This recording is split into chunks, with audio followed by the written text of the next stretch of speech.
It all begins when an elderly man is lying on the ground, bearing marks of a terrible injury. Soon, the blue-haired boy reveals that his grandfather has died. In addition, he continues the story, explaining that his grandfather was defeated in a terrible way. However, he realizes that he cannot even feel any kind of sadness. Seeing his house in flames, the young man questions what kind of person he is for not reacting, since his grandfather was his only family. At that moment, the scene shifts to a memory in which he excitedly shows the spiritual link herb he found. The old man congratulates him for the good work, and the boy says he found the herb on the east side of the valley, as instructed. While the elder evaluates the size of the plant, the boy comments that he saw a den with fox cubs nearby, but not the mother. With a serious expression, the elder directly asks if he killed the cubs. Confused, the young man denies it, explaining that the fox would be sad as she found her young dead. The grandfather then praises his decision and calls him to help prepare things for dinner, with the boy agreeing. Soon after, the old man asks Jang to promise him something. Curious, he asks what it would be. The grandfather then asks his grandson never to reveal to anyone the nature hidden inside him. Back in the present, Jang apologizes to his grandfather with a sinister expression. While picking up the scythe from the ground, he states that he doesn't think he'll be able to keep that promise. Next, he charges forward screaming, with an aura forming around him. Then, the scene moves to the bustling city of Zhonglian County. Inside a cage, several men appear injured and piled up.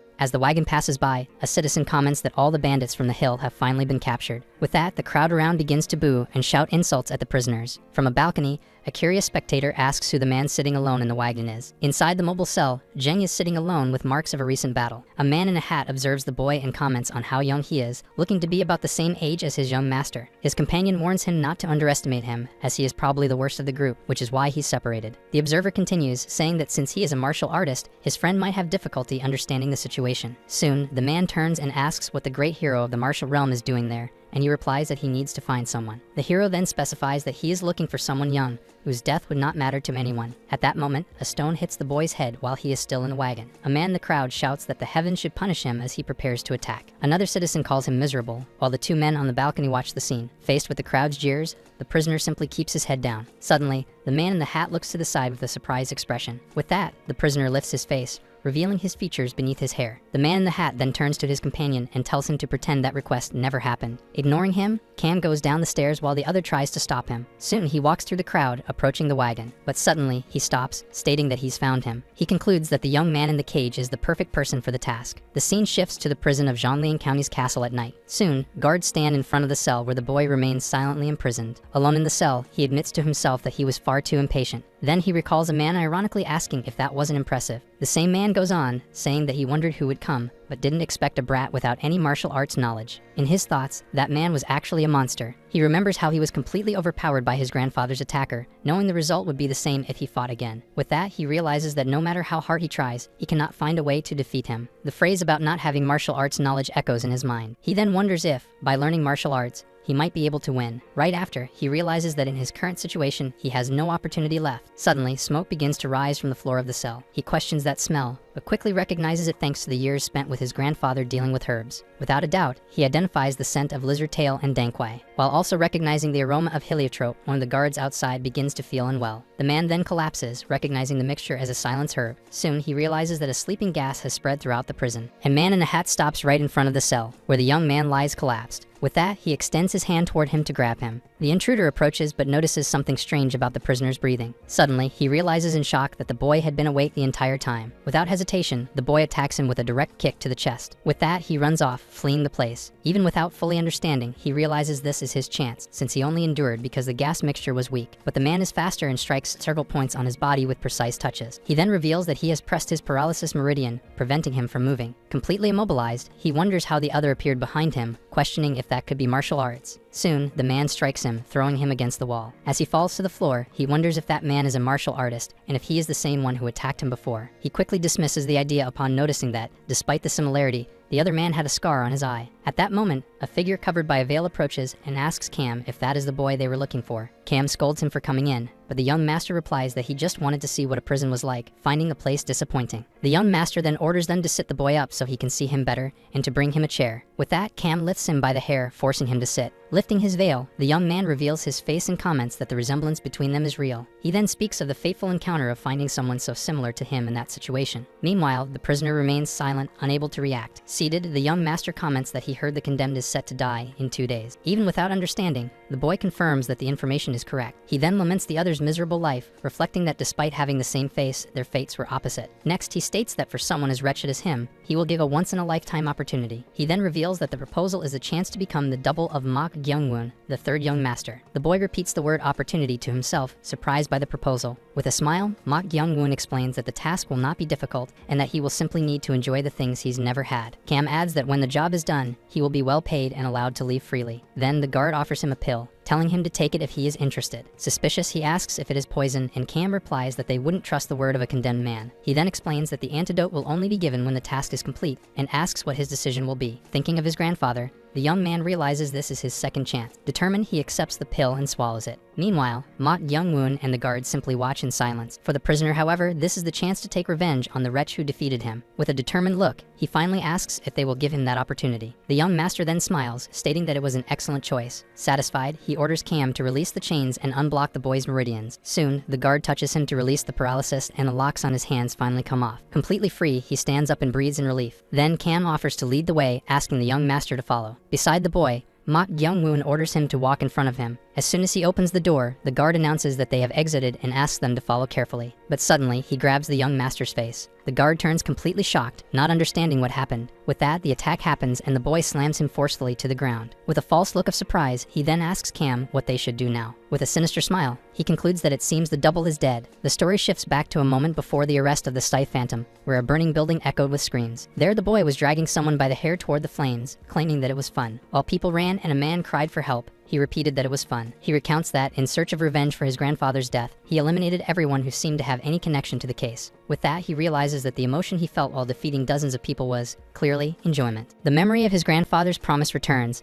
asking him never to reveal his nature to anyone. The boy then reflects on the meaning of that nature. Suddenly, he releases his body and thinks about the place where people were dying. Looking at his hand with the marks of battle, he wonders what expression he is making at that moment. Soon, he questions whether he is smiling. He then asks himself if this could be the nature his grandfather spoke of. As the guard calls him the Reaper's ghost, he questions whether evil is his true nature. Unable to find an answer, he decides that the best course of action is to attack first. But before he could act, he is struck by a powerful kick. As a guard runs away screaming in the background, the man observes the boy lying on the ground. With a surprised look, he comments that the boy is incredible for still being alive. Still recovering, the young man realizes that this guy is different. He then concludes that the man in front of him is dangerous. The attacker remembers how, during their first encounter, the boy seemed not to have learned martial arts. He continues to be surprised that the young man managed to withstand his blow. In the blink of an eye, the enemy lunges forward and grips the victim's neck tightly. The young man is shocked by his speed, questioning whether that man is even human. The scene flashes back to their first encounter, where the man reveals that he did not expect to be confronted by a boy without martial arts. Upon hearing that, he understands the situation and is attacked with a weapon,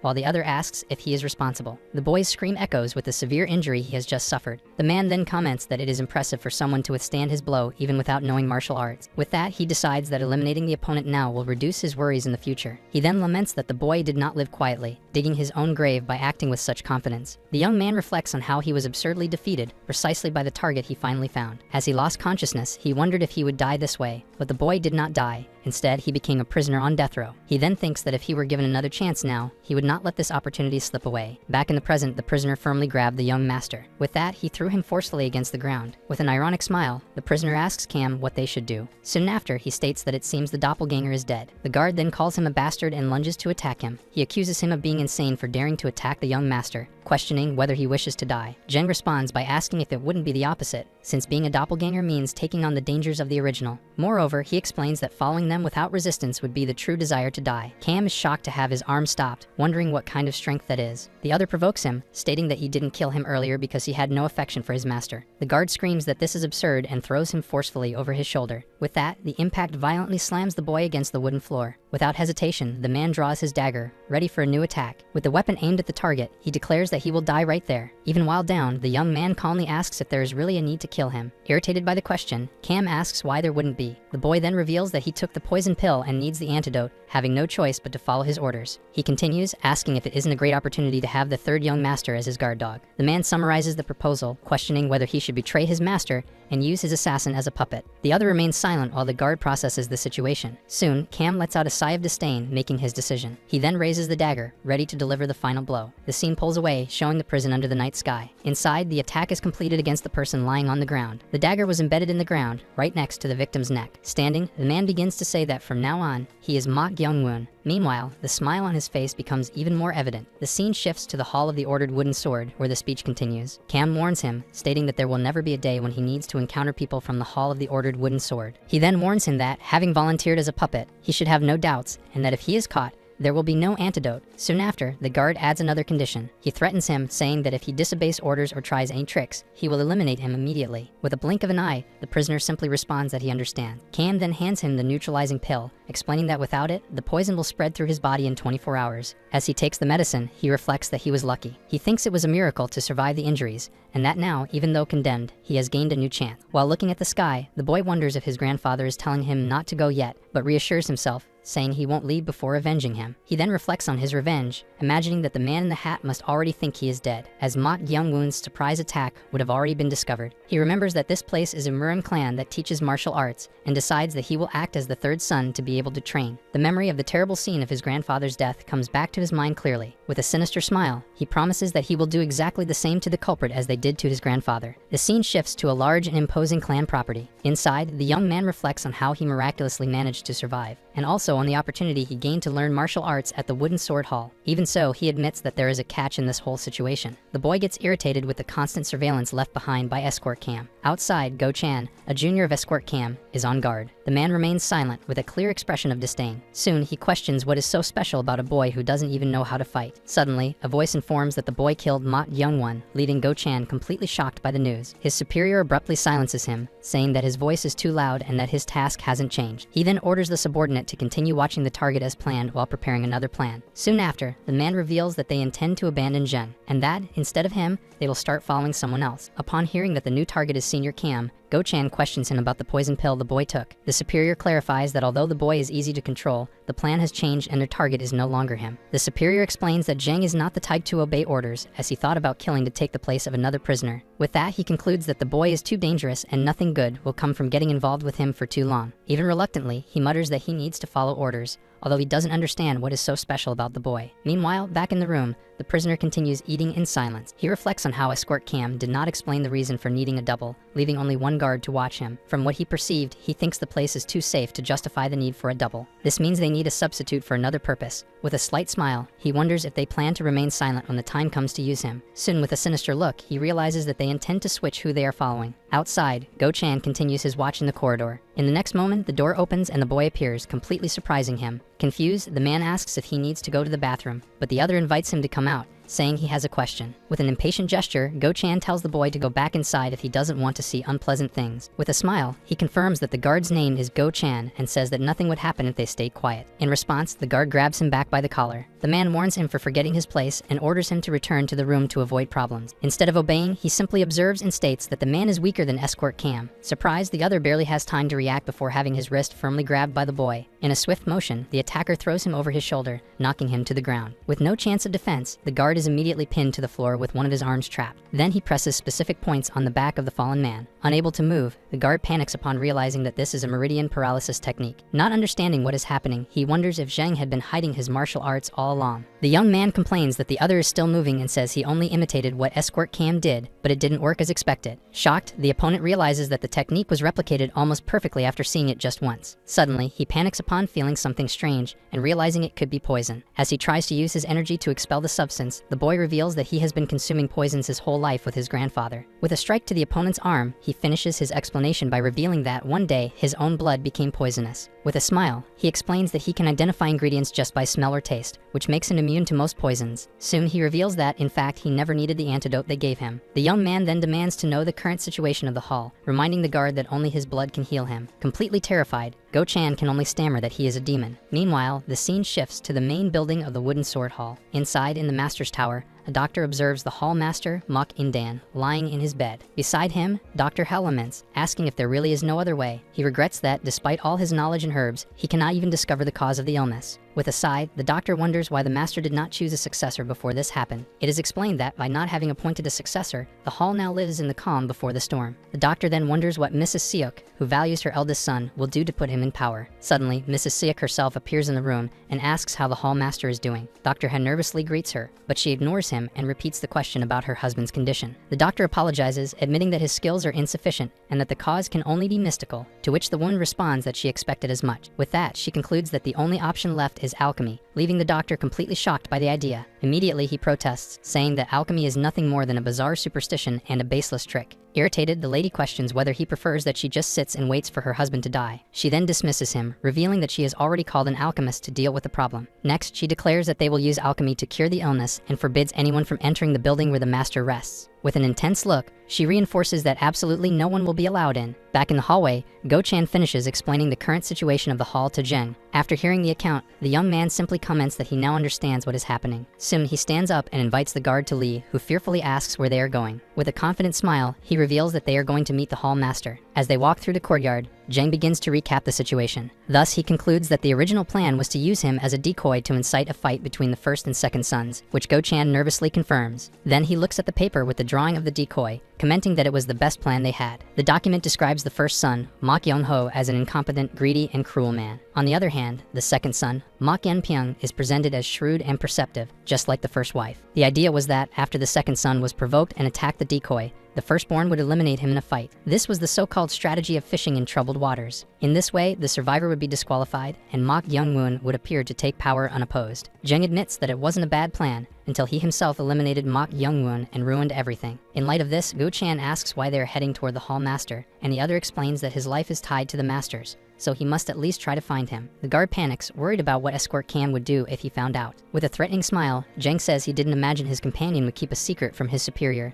leaving him terrified. The scene then shifts to Mrs. Seok, who is outside one of the hall's buildings. She watches the long courtyard, patiently waiting for someone. Soon, the old man Mio-sin asks if he will finally be able to meet the hall master. Mrs. Seok tells the Taoist master that she will believe him just this once, as they say he is quite mystical. Grateful, he asks her to send everyone away from the main building, and she replies that she has already done so. With that, Master Mio-sin informs her that she will also need to leave the location. Before leaving, the woman reminds him of her request, and he confirms that he hasn't forgotten. The true quest of the Taoist master is for the seal and the secret martial arts book of the master of the hall. In exchange, she promises a reward of 300 silver coins as soon as he finds the items. Mrs. Seok then orders her servants to leave the place and only return when she calls for them. As she walks away, she admits to herself that she did not want to trust a Taoist spell. Suddenly, she is surprised to see someone training in a nearby courtyard. The fourth young master, Mok Yu-chien, son of a concubine, is revealed. Furious, the woman says she cannot forgive her husband for considering passing his position to someone of that bloodline. At that moment, Go-chan and Jeng appear and comment that it seems there is someone there. Soon, the guard recognizes the young man training and informs that it is the fourth young master practicing his martial arts. Finally, he explains that despite his excellent skill,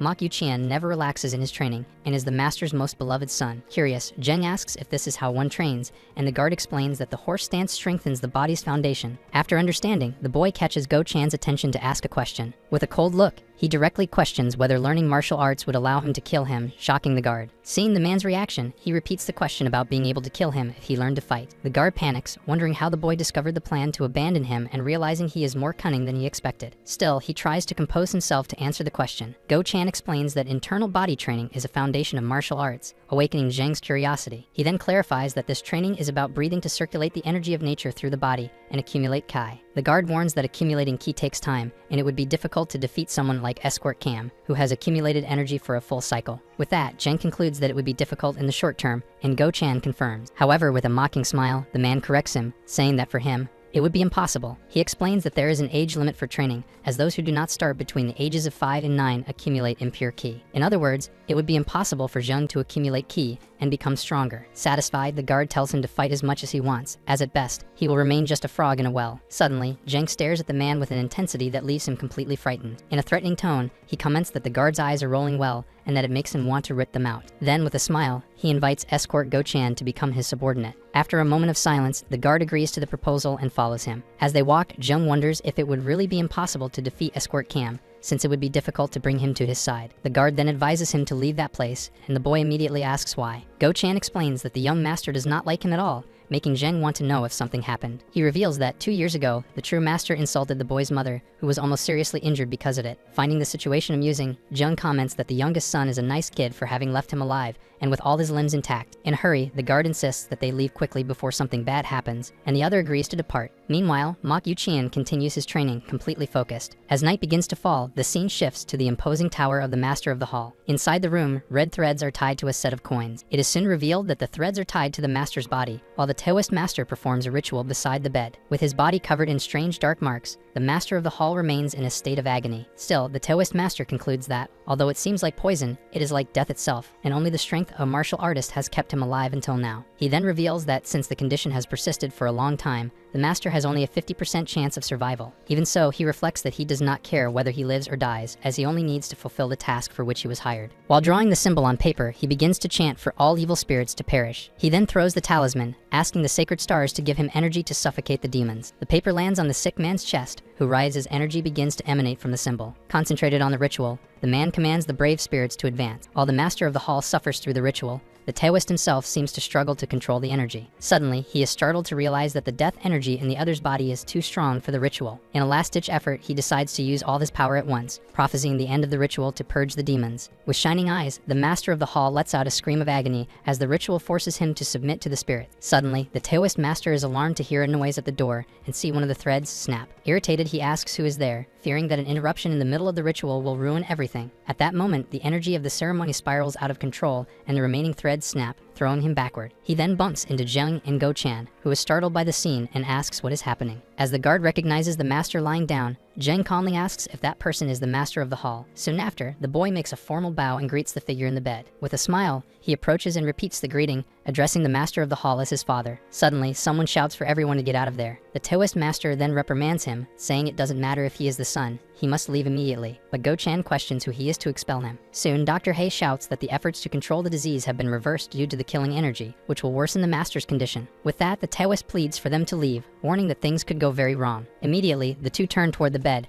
apprehensive about what might happen. At that moment, the Master's body begins to convulse, while a dark aura emanates from him. As Zheng watches, it becomes clear that the mysterious disease is acting on the other's body. Then the body of the Master of the Hall floats in the air, held by the red threads of the ritual. Urgently, the priest orders Zheng and Go-chan to help him hold the body so that the threads do not snap. As they hold him, he declares that this talisman will dominate the evil spirit and swallow all the malice. As soon as he applies the talisman to the sick man's forehead, his body reacts with a scream. Suddenly, the Master tightly grips Go-chan's wrist, who is trying to restrain him. With a quick movement, he twists the guard's arm and snaps one of the red threads. With his arm twisted, Go-chan screams desperately in pain. The Taoist then warns that the Master has become even stronger than before. He then alerts Go-chan not to let go, as he will be in danger if the evil spirit passes into him. The man panics upon seeing the marks spreading across his arm and questions why he was not warned of the risk. Desperate, he screams that the disease is approaching his body. Without warning, Zheng appears behind him with a blade in hand. In a swift motion, he uses the weapon to sever the Master's arm from his body. The sudden act leaves everyone shocked and marked by what has happened. Terrified, Go-chan asks what Zheng just did. In response, the boy simply opens a disturbing smile on his face. Frightened, Go-chan pleads for him to stop, asking if he will do that again. Ignoring the plea, Zheng advances and removes the other arm of the Master with the same coldness. The guard can hardly believe that the boy just severed the arms of the Master of the Hall. Soon, the priest approaches the fallen limbs and applies the talisman to them. While Go-chan tries to tend to the sick man's wounds, the Taoist Master merely observes the chaos in the room. He then thinks that he has failed and needs to flee before taking the blame, deciding to do the bare minimum and leave. However, a blade is suddenly pointed at his neck. With the weapon in hand, Zheng questions him about the meaning of this. As Go-chan reacts in surprise, the boy silences him with a simple gesture. He then asks if he is the reason the Master was not well, but the Taoist replies that the disease is consuming him and that he may die. The Taoist Master then shouts that there is no time for this and asks if Zheng also wants the Master to die. The word also catches the boy's attention, making the other realize his mistake. With a cold smile, Zheng asks who else wanted the Master of the Hall to die. He continues, questioning if it was the person who hired him, but the man insists it is a misunderstanding. Soon, Zheng warns that his blade is even closer, and that honesty is the only option if he wants to live. Pressured, the Taoist Master reveals that the First Lady said it was unnecessary to spare the Master's life. He adds, explaining that she ordered him to use the evil spirit to find the secret manual and the Master's seal. Shocked, Go-chan realizes that, without them there,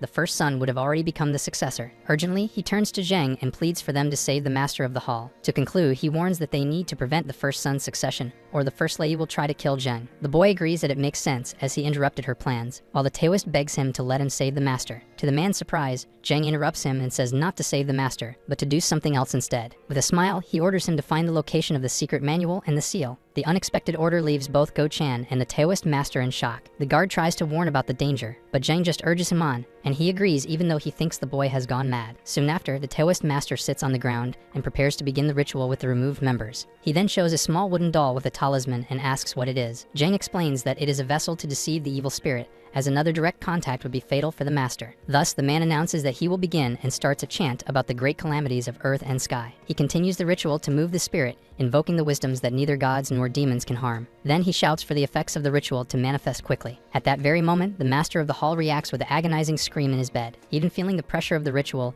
the Taoist continues the chant for the wisdoms to manifest. He realizes that the energy is too strong, fearing that forcing the ritual could release the spirit. The master understands that there is no way for Zhang to hear him and desperately wonders what he should do. Suddenly, the man seems to have an idea. Then the Taoist warns that he will restrict the spirit but questions whether Go Chan should be there. The guard agrees that it would be strange to hear and says he will step out for a moment. As soon as the door closes, the Taoist master announces that he will finally begin. He repeats the ritual chant, and the master of the hall writhes in agony on the bed. Soon, a voice emerges from the master's body, asking who is calling him. The priest declares that it is done and orders the spirit to respond, but the voice questions what he means. Urgently, he demands to know where the secret manual and the master's seal are. With difficulty, the voice responds that they are in the underground of the medicinal hall, through the stone door. To confirm, the Taoist repeats the location, questioning if it is in an underground chamber beneath the medicinal hall. Suddenly, the doll used in the ritual begins to crack, overloaded with energy. Desperate, the master shouts for the young master to cut the thread immediately. He then explains that the evil spirit is trying to take over the body of the master of the hall and asks him to hurry. Without hesitation, Zhang uses his blade and cuts the thread that connected the energy to the master. To the boy's surprise, the hands grip tightly onto his legs, immobilizing him in place. Then the hands begin to rise up his body, reaching his shoulder. As they continue to advance, the Taoist master merely observes the scene with a strange expression. With that, the hands completely cover Zhang's face, leaving him dominated by the energy. The Taoist master then reveals that it was an evil spirit from the beginning,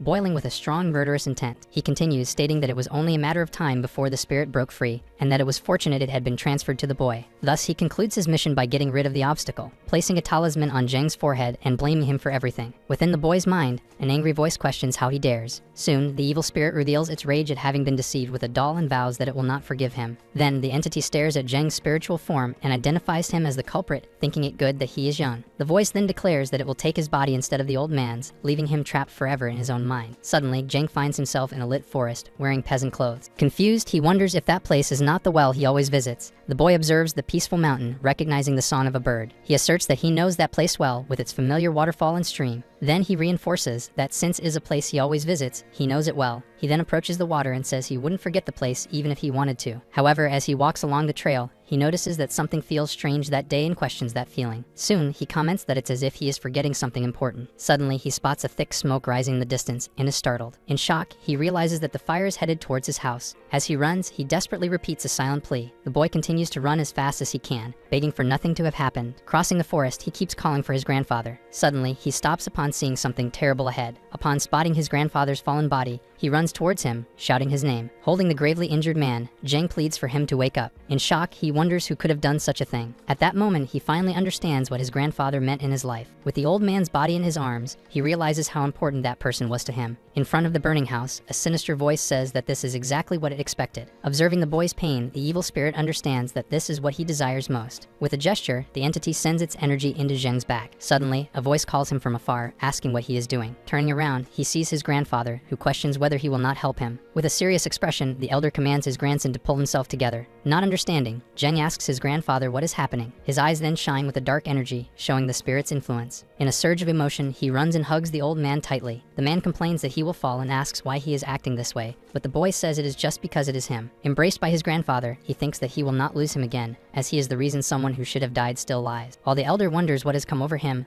the evil spirit watches the scene and laughs. The entity then confirms that this is exactly what it wanted to see. It then speaks of the cherished past, the precious memories, and the endless happiness. Within the illusion, Zhang asks why he was named with the character for righteousness, while the spirit's voice orders him to stay with his grandfather forever. The voice continues, saying that it did this so he would never lose again. However, the boy turns his face with a resolute expression. In a surprising move, he grabs the entity's face tightly. He then says that, thanks to the spirit, he ended up remembering something unpleasant, while the creature wonders how it is possible for the boy to see it. With his hand gripping the creature's face, he asserts that it is very annoying for it to toy with his deceased grandfather. Soon after, he comments that the spirit seems to have misunderstood something. He then questions whether its desire is happiness or revenge, saying that instead of bringing his grandfather back, the spirit should have shown something better. With a terrifying look, he screams that the entity should have let him tear apart the bastard who killed his grandfather. The spirit realizes, terrified, that something is deeply infiltrating its consciousness. It then recognizes a dangerous primitive desire, a murderous intent so pure that even a spirit of the dead would avoid it. The creature wonders how it is possible for a living being to possess such a nature. Even so, it realizes that something is containing that intent, while the memory of the grandfather asks Jen why he gave him that name. The elder explains that although he was different, he wished for him to grow up to be kind and just, which is why he chose the character for righteousness for his name. To conclude, he says he hoped he would grow up to be a just person, without straying from the path, just like the meaning of the name. The grandfather's voice concludes, saying that he prays he continues to grow as a just person. Feeling the pressure, the evil spirit decides that it needs to escape at all costs. Frightened, the spirit considers him mad and plans to flee to the depths of his consciousness. The entity then realizes that since it has already entered his body, it just needs to dive deeper into his mind. The scene transforms into a vast flower-filled field under a blue sky. The spirit wonders if that field is truly the deepest place in Zheng's consciousness. Soon, its attention is drawn to a large door that stands out in the landscape. It then notices a seal on the door and speculates whether the boy's memories are sealed there. Not caring about the reason, it decides that it just needs to open the door to take control of his consciousness. It believes that as long as it can do that, its goal will be achieved. However, before it can touch the doorknob, it realizes that something is wrong. Suddenly, dark energy tentacles begin to emerge from the ground and wrap around his feet. In panic, the creature realizes that the boy is actually reversing the process and taking control of it. Terrified, the spirit screams for it to stop, for if it continues, it will be devoured. Then, its small form falls into immense darkness. Immediately, the boy opens his eyes, returning to reality. The Taoist master is in shock as the dark energy still envelops Zheng's body. He can hardly believe what he sees, exclaiming that this is impossible. Slowly, the young man rises and tears the talisman from his forehead. The last remnants of the dark energy are then absorbed by his body. With a cold and serene look, he fully composes himself. The Taoist merely observes the scene, not understanding what has happened. Faced with a new apparition, Zheng coldly identifies it as the demonic monk. Meanwhile, Zhang Myonjin lets out a long sigh. He remembers Master Mok Indan, whom he saw as a true hero incapable of error. At that time, he was a famous martial artist, and after fighting together against pirates, he swore loyalty to the master. Contemplating the tower, he wonders how the clan's situation could have come to this point. In a memory, Mrs. Sia questions him if he truly believes that a child from humble origins is suitable to lead the clan. According to her, for the future of the Sword Hall, he must step back while the shaman searches for the seal and the secret manual. Although he allowed the action for peace, he suspects that the shaman is a fraud who will use some kind of remedy to threaten the master. With renewed determination, he decides that he cannot simply leave the situation as it is. Even knowing that this goes against his oath, he chooses to just take a quick look and return. Back in the room, the Taoist master realizes in shock that this is not an ordinary vengeful spirit. In fact, he identifies it as a high-class evil spirit. Zheng then turns to the entity, calling it the demonic monk. Soon after, he gives a direct order for the creature to eliminate the shaman. Desperate, the Taoist tries to command his own spirit to confront it. However, the demonic entity attacks him and repels him with overwhelming force. At that moment, the monk realizes that this is not possible, as he is facing a powerful vengeful spirit. Confused, the man wonders how an entity of pure evil can be obeying someone. Without warning, the spirit's hand grips his face firmly. The creature then releases its energy directly onto him. With the impact, he recoils, groaning in pain. In slow steps, the monk approaches with a sadistic smile on his face. Completely terrified, the master screams no as he tries to back away. He pleads for the creature not to come any closer. Faced with its immense form, he confronts terror up close. Fallen on the ground, the man begs for his life, promising to obey. Coldly, Zheng states that he needs nothing, while the victim tries to apologize for deceiving him. Smiling, he corrects the man, saying that it is not about that. Soon after, he questions him if he has not already discovered the location of the seal and the secret manual. Faced with the entity and the hands that grip him, the Taoist master finally understands that the plan was to kill him from the beginning. He can only feel terror as the hands cover his face. Then Zheng turns to the door and allows Go-chan to enter. As soon as he enters, the man asks if it is over and reacts in shock at the scene. Beside him, the body of the Taoist master lies on the ground with the marks of the terrible battle. While Go-chan asks if he is dead, Zheng interrupts him and orders him to carry the body, leaving the man speechless. Impatient, he grabs a sword and says he will do it his way. With a single blow, he begins to destroy the furniture and objects in the room. Next, he invents the story that the shaman went mad, attacked the master of the hall, and that they arrived in time to stop him. Go-chan merely observes the scene, trembling and unsure of what to say. Surprised, the man asks if he plans to hide the truth, and the other confirms without hesitation if there is any problem with that. The subordinate argues that Mrs. Siok does not easily get fooled, and a poorly made excuse will only attract suspicion to the young master. Zheng asks if it was that obvious, and the other explains that even if it were true, the lady who hired him would never accept that story. He reflects for a moment and agrees that he needs to make the story a bit more incredible. With a sinister smile, he severely injures his leg and declares that the shaman attacked the master and tried to kill his son. Completely shocked by the attitude, Go-chan can only scream "What?" The sword falls to the ground marked by the blow. while Zhang asks what he thinks. Next, he shows his injured hand and asks if the story is a bit more convincing now. The other offers to stop the bleeding, but the proposal is declined, with the justification that it will be easier to convince them if he is pale. Just at that moment, the master of the inner hall appears at the entrance of the room, catching both by surprise. Go-chan stammers in surprise upon recognizing the newcomer, who also reacts in shock at the scene. The master's gaze fixes on the bed, with the bedridden leader and the fallen priest beside it. Completely furious, he confronts them and demands to know what they have done. Terrified, Go-chan screams, insisting that this is a misunderstanding. With a pale face, Jang intervenes and suggests that first of all, he should look at the state of the master of the hall. Then he simply collapses to the floor, shocking both men. The master of the inner hall demands to know what happened and why the third young master is there, while Go-chan tries to stammer a response. At that moment, he observes the fallen companion on the floor and notices something strange. He sees that the young man is smiling and wonders if this has all been an act. The scene then shifts to the medicinal hall of the clan. Inside, the place is filled with herbs and medicine cabinets. In one of the rooms, Jeng lies on a bed and comments on how the smell of medicine makes him feel good. He recalls the information he obtained about the basement and the stone doors, considering himself lucky to be in the right place. Watching the activity, he decides that he will look for the secret manual and the seal during the night. Soon, Go-chan arrives and announces himself, but the young man merely complains that he is late. He then hands over 2 books that belong to the shaman, but Jung questions whether those were the only ones. Go-chan explains that he barely managed to grab the 2 before they were burned, leaving the young man surprised by the news. Moreover, he reveals that they are burning all the shaman's items, probably to get rid of the evidence. As he flips through the books, Jung laments that these are the only remaining ones. Despite everything, he praises his companion for the good work, leaving the man visibly surprised. Noticing the reaction, Jeng asks what it was, but Go-chan changes the subject, wanting to know why he is reading those books. Ignoring the question, the young man simply points and asks what the other can see outside the window. Confused, the man turns and looks into the darkness. Not noticing the entity standing there, he replies that there is nothing. With the demon monk visible behind him, Jeng states that this is exactly why he wants to understand what is happening. Outside, a guard tries to block the way, saying that the young master is still recovering, but soon a woman orders him to step aside. Shortly after, Mrs. Siak enters the room with her maidservants, surprising both men. With a serious look, the woman addresses Zheng and says that they need to have a conversation. The young man simply stares back at her, maintaining a neutral expression. Mrs. Siak repeats that they need to talk as her maidservants enter the room. Immediately, Go-chan hurriedly bows to greet the first lady. Zheng then realizes from her speech that this woman is the master's first wife. Soon, he identifies her as Mrs. Siak from the Siak martial clan. He remembers Cam's warning, who listed her as the most dangerous person due to her intelligence and background. Recalling that he should fear her more than the first son, he formally greets her as the first lady. He then apologizes for not being able to stand due to his leg condition. Relieved, Go-chan thinks that the greeting went better than he expected and hopes he responds well to the questions. However, the woman abruptly cuts him off, saying she is not there to hear his greetings. Without warning, she strikes directly at Zheng's injured leg with her fan. The sudden blow leaves both him and Go-chan completely shocked by her behavior. With a cry of pain, the young man writhes on the bed, surprising everyone. At the same time, one of the maidservants points a blade at Go-chan's neck and warns him not to move, freezing him in place. Leaning over the young man, Mrs. Siak comments that it seems he is indeed injured and that it must be difficult. With a smile, she says he had to hurt himself just to make his lie more convincing. She continues, stating that despite the convincing testimony, there is a detail he overlooked. Soon, she reveals the flaw in his story, explaining that a skilled shaman would never be possessed during a ritual. She begins to laugh, finding the idea that the shaman simply went mad ridiculous. Furious, she accuses the young man of daring to try to deceive her with such a poorly crafted lie and attacks him again. With the impact of the blow, Zheng is thrown away from the bed, while the other shouts his name. Unfazed, the woman warns that she will not repeat herself and demands to know what he saw and heard. Fallen on the floor near the window, the young man remains silent with his injured leg. Still on the ground,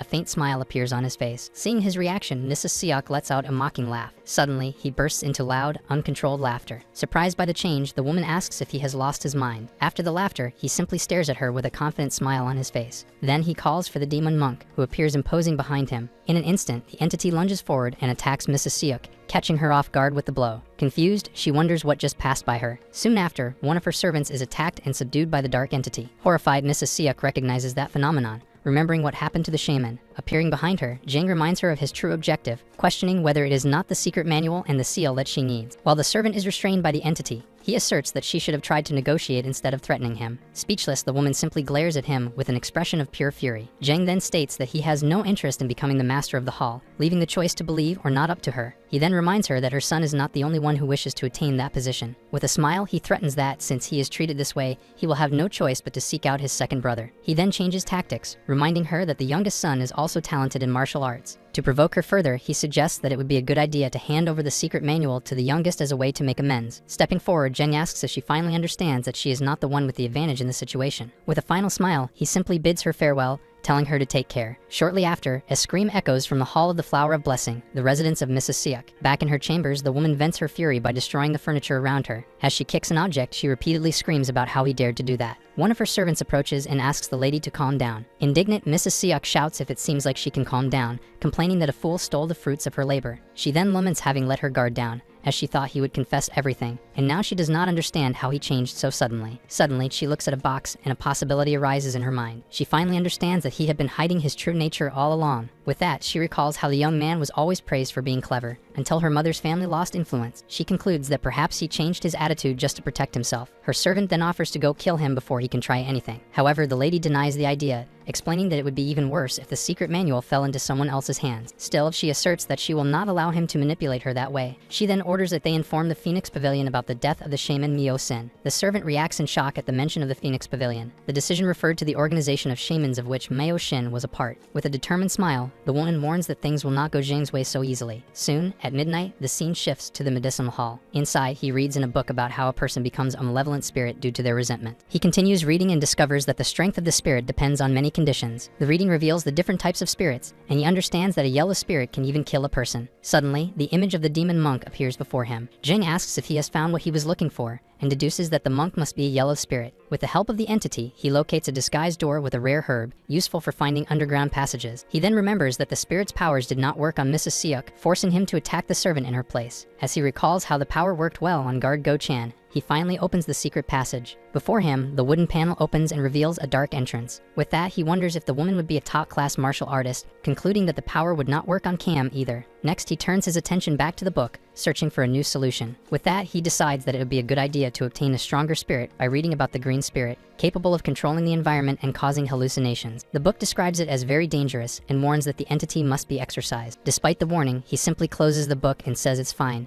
determined to proceed with the plan. Soon after, he positions himself at the entrance of the passage and announces that it is time to go. As he descends the stairs, he reinforces his goal of finding the secret manual and the seal. The young man questions whether they dug such a deep hole just to hide a manual and a seal. He then concludes that the treasure must be valuable enough for everyone to desire it, and that he has nothing to lose by obtaining it. Now, knowing that the powers of the demon monk do not work on the guard Cam, he understands that he needs to obtain more cards to use against him. Upon reaching the end of the stairs, he finally spots a large gate and wonders if it is there. The young man advances with the lantern towards the gate in the midst of a vast cave. He then recalls the information he obtained about the location being beneath the medicinal hall, behind 4 doors. With that, he locates the 4th stone door. Upon opening the heavy entrance, he notices something unexpected. Looking into the dark well, he realizes he still needs to descend further. Even so, he pauses for a moment and wonders if that is really necessary. However, as he takes a step, he accidentally steps on a loose plate on the floor. Immediately, a trap is triggered and a huge stone falls from the ceiling towards him. With a quick jump, Zhang manages to dodge just in time for the rock to smash into the ground. Amid the rubble, he admits that he did not expect to find traps along the way. Suddenly, he notices glimmers on the walls, indicating that more danger is on the way. With no time to think, he uses the lantern to defend himself from a rain of arrows coming his way. With agility, he deflects the approaching projectiles using the lantern's shaft. One last arrow flies directly at him, requiring a quick reaction. With a surprising move, he catches the projectile with the lantern, stopping the attack. Zhang then realizes that the real challenge is just beginning as he sees a massive trap descending. While balancing on the enormous moving log, he wonders if the secret manual is really that valuable. He then begins to suspect that perhaps there is something else hidden there, something that might be even more important than the treasures he is seeking. Before him, a sequence of giant and dangerous weapons swings along the path. With a smile on his face, he decides that he will find out for himself and leaps into the challenge. Finally, he reaches his destination and announces that he is there, surprised by the symmetry of the underground place. With that, he moves forward through the area, which appears to be a spacious and well-organized corridor. Observing his surroundings, he notices that the place seems inhabited and wonders if someone used to train there. Putting the doubt aside, he decides to continue forward anyway. Next, he finds a wooden chest positioned on a table in the center of the room. As soon as he opens the chest lid, he confirms with satisfaction that he has found what he was looking for. Inside, he finds the 2 manuals he sought, the adamantine resolution and the wooden heart sword transformation technique. He recalls Go Chan's explanation that the secret manual is divided into a sword technique and a cultivation technique. Without hesitation, he decides to take both manuals. Even so, he finds it strange that only those 2 manuals are stored in such a large and protected place. Soon, his attention is drawn to another chest in the corner of the room, and he wonders what that could be. Upon closer inspection, he notices that the chest seems unnecessarily heavy and not very functional. Additionally, he sees marks on the floor, indicating that the object was dragged there, With that, he begins to push the chest, suspecting that it may have been placed there to hide something. As he moves the object, he confirms his suspicion by finding what was hidden. Underneath the chest, he notices that there is something concealed in the floor. Soon he opens a trapdoor that was disguised in the floorboards. Inside, he is surprised to find another wooden chest. He takes the object out and realizes that it is also sealed with talismans. Noticing the sinister energy, he begins to remove one of the seals, understanding that this was something they wanted to hide beyond the manual. As soon as he does, the lantern's light reacts with an unexpected intensity, catching him by surprise. He then wonders why the lantern would be reacting that way. Inside the chest, he finds a book with a leather cover. As he holds the object, he realizes that it is not an ordinary book, as it has a strange smell and texture. With a sinister smile, he reaches the terrible conclusion that the book is made of human skin. Far away, amidst a party, a voice orders the drums to be played. Then the same man demands that they play louder and with more joy, laughing uncontrollably. Soon, the man is revealed to be the second young master, Mok Enpyon, who exclaims how great everything is. Looking out the window, he comments that it is incredible and that the main hall looks even brighter today. With a smile, Mok Enpyon concludes that this happens because he is one step closer to becoming the master of the hall. He then credits his success to someone who has joined his side. Shortly after, the guard Cam enters the room and is approached by the young master. The guard then formally greets him, addressing him as the second young master. The second young master apologizes for having made the guard wait so late. He justifies the modest reception with his father's health, to which Cam responds that he already feels honored. With a laugh, the young man invites him to come in, and the other readily agrees. In a more private location, Mok Yeonpyeong questions with a smile if it is true that Mok Gyeongwon has lost his martial arts skills. The memory of the deceased heir confirms for the guard that the impostor has no martial training. Moreover, he decides that he will not reveal the farce, as it would be dangerous if they discovered that he failed to protect the true young master. Cam confirms the suspicion with a smile, assuring that the information is correct. He categorically states that, at the moment, the young Mok Jae-young-woon cannot use his martial arts. Satisfied, the brother comments that besides already being powerless, he now cannot even fight, which removes him from the succession dispute. He then expresses gratitude for having someone as talented as Cam working for him from now on. Shortly after, he changes the subject and asks if the guard really cannot tell him the reason why the other lost his skills. The second young master promises to forgive him even if it is his fault, reminding him that everyone makes mistakes. Cam formally apologizes and states that he still cannot tell him the truth. He assures that ignorance will not harm him, and the host decides to trust him after all. He then reveals that he knows his past as the former assassin of that infamous place. With this, Cam reacts with astonishment to the revelation. Noticing the reaction, the young man asks what is wrong. With a smile, he further inquires if the other's past was also a secret. Quickly, Cam responds that it is not, trying to disguise his tension. The master observes him in silence for a moment. He then dismisses him for now, saying he will call him again later. From the window, he watches the guard walk away through the courtyard. As soon as he leaves, he comments that his brother must be plotting something. He then orders one of his men, Cho Il-sung, to check what is being hidden and if the other really lost his martial arts. Cho Il-sung asks if he should just check the situation. The master replies that it would not be fun and orders him to hurt the brother during the check. The man readily agrees to the given order. Meanwhile, in the cave,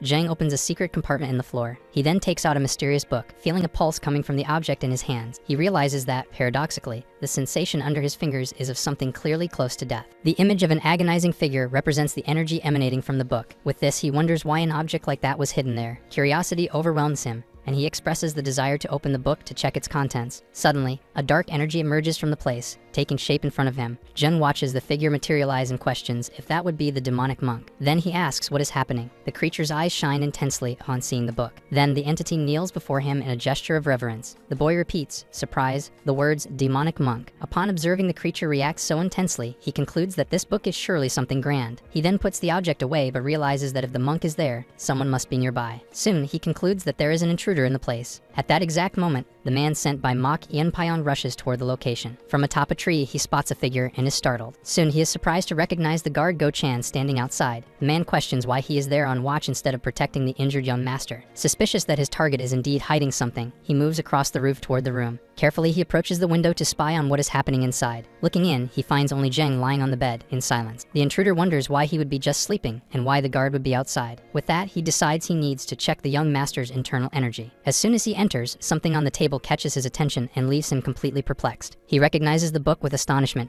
questioning what it is in his hands. While flipping through it, he can barely contain his shock. Soon he convinces himself that this is the true secret manual. Then he realizes that this is everything they need to gain an advantage in the succession dispute. He quickly declares that their victory is guaranteed. However, before he could lead, a hand suddenly grabs him from behind. In a swift movement, Jeng attacks him, slamming his head against the table. Afterward, he questions him about what he was doing in his room, asking if he was sleepy. With a smile, he says he can make him sleep because he is a kind man. Completely dominated, the man concludes that his opponent is insane. Thus, Jeng repeatedly attacks him, leaving him gravely injured. The intruder falls to the floor, nearly unconscious after the sequence of blows. Soon after, the young man approaches and comments that the man has finally woken up. Desperate, he realizes he is hanging upside down in the middle of the room. Crouched down, Zheng then prepares for the interrogation, holding a dagger. With the dagger by his side, he approaches the man and says it is time for them to talk. Although the intruder is fallen and injured moments before, as soon as the guard Go Chan enters, he recognizes him as Cho Il-seng and confirms to Zheng that he is one of the guards of the second son. With that, Zheng questions why a man from the second son would be there. Go Chan replies that he does not know, but that, by the disguise, the guy had bad intentions. Soon, the interrogator approaches the guard and says that, in that case, they will have to make him confess. The subordinate pleads not to be tortured, suggesting it would be better to just let him go, even with the warning that the second son would be furious. Zheng immobilizes him and replies that he will think about it. Then he steps away carrying the man, while the other insists that he stop. Alone and defeated, the guard screams that he no longer cares about the situation. Soon after, he wonders if Zheng would really kill the man, trying to convince himself that he is smart. Even so, he cannot help but wonder if the plan will really not end with the prisoner's death. In another room, the hanging man wakes up and demands to be released immediately. The executioner, sitting below, asks why he should do that. The guy reveals that he is there on Mok Enpyong's orders and threatens him, saying he will not survive after having his face seen. He then demands the secret manual in exchange for the promise that his life will be spared, unaware that Zheng mocks that threat. With a smile, the interrogator comments that the situation is amusing. He then concludes that his older brother must value his subordinates a lot, since the other acts as if he has the upper hand. Zheng then agrees to release him, to which the prisoner responds that it was a wise choice. As he begins to promise that he will convince his master, he is suddenly interrupted. Suddenly, the interrogator surprises him with a lightning question. He then shows the finger he just removed and asks whose it could be. The man panics upon realizing that a finger has been cut off, but he felt absolutely nothing. When he notices that he cannot move or feel his internal energy, Zheng reveals that he used a paralyzing poison. He explains that he prepared the poison in the medicinal room and that his body will be numb for hours,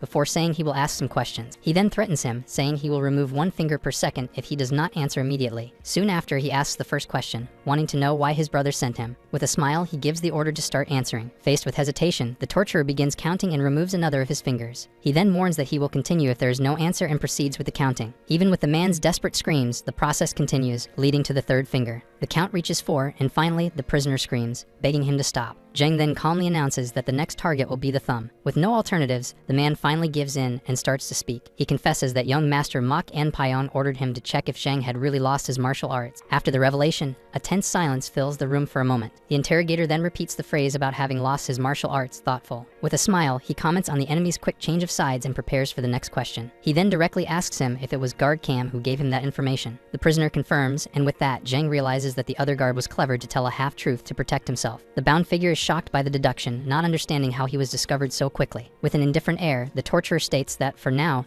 he has no more questions to ask. Still terrified, the detainee asks what will happen to him next. Convinced that his death is inevitable, he stares at the dark figure before him. To the executioner's surprise, the prisoner breaks the silence and begins to speak. In an act of desperation, he immediately swears loyalty to the new master. He then praises the intelligence of the man before him, declaring him the perfect candidate to lead the clan. In light of the pleas and the promise to risk his life, Zheng finally agrees to accept him. Soon after, he warns that, in any case, there is something the newly converted needs to do for him. With a smile, he asks if he can make the request right at that moment. Relieved, the other responds affirmatively and asks to receive the order. However, as the subordinate begins to ask what it would be, Zheng attacks him with the dagger. With a smile, the aggressor reminds him of the promise that he was willing to risk his own life. Looking at the wounded body, he says he will borrow a bit of the liquid that is flowing from him. Completely horrified, the man curses, unable to believe what is happening. In his last moments of consciousness, he reflects that he never imagined risking his life would be like this. The young man then realizes that he cannot open the rosary that seals the book using force. He remembers that a seal made of pure energy can be weakened by pouring something impure over it. With that, he decides to use the liquid from Cho Il-seng's body to pour over the book. The boy watches, astonished, as the object reacts to the complete impurity. In an instant, the energy of the seal begins to react violently to the spilled substance. With a crack, the seal finally shatters completely. He then wonders what will come out of the book now that it is open. Before he can finish, a strange energy begins to form on the ground. Suddenly, the spilled liquid explodes upwards, enveloping him completely. The box overflows with a dense, reddish energy. In seconds, the energy takes over the entire environment. The boy stands up, surprised, amidst the strange energy surrounding him. Soon, the force begins to swirl around him, forming an intense whirlwind. He watches, perplexed, as the red energy swirls around him. With that, a humanoid figure begins to materialize amidst the veils of energy. The form becomes clearer and more imposing with each passing moment. Then, a new explosion of power violently throws him backward. Suddenly, the entire environment transforms into a sea of red liquid. The observer tries to understand the sudden change around him. Soon, the scene becomes a completely different place. In front of him, He sees the mysterious figure walking towards him. The entity walks gracefully, getting closer and closer. Finally, a woman with a red veil reveals herself before his eyes. Even so, Jang realizes that the presence of that entity is much stronger than that of a green spirit. He soon explains that this is the 5th level of ghost as described by the Yin-Yang school. This creature is known as a blue spirit. Even surprised, he admits that, to be honest, he was only expecting a green spirit. Then the boy ironically wonders if he should consider himself lucky to encounter something so powerful. Suddenly, a wave of energy hits him hard, throwing him to his knees on the ground. With a superior look, the entity calls him a foolish and insignificant being. The overwhelming pressure keeps him pinned to the ground, completely immobilized. As she takes something from her head, the woman orders him to abandon his soul. She then completes the order, demanding that he offer his body in exchange. He remembers the description, the 5th level of ghosts, the blue spirits. The book details that they are hateful spirits with the power to create hallucinations, requiring the strength of 10 shamans to subjugate them. Seeing him resist, she questions why he is still fighting and calls him slow. Struggling against the pressure, the young man finally understands the reason for the warning in the book. He concludes that, although blue spirits are dangerous,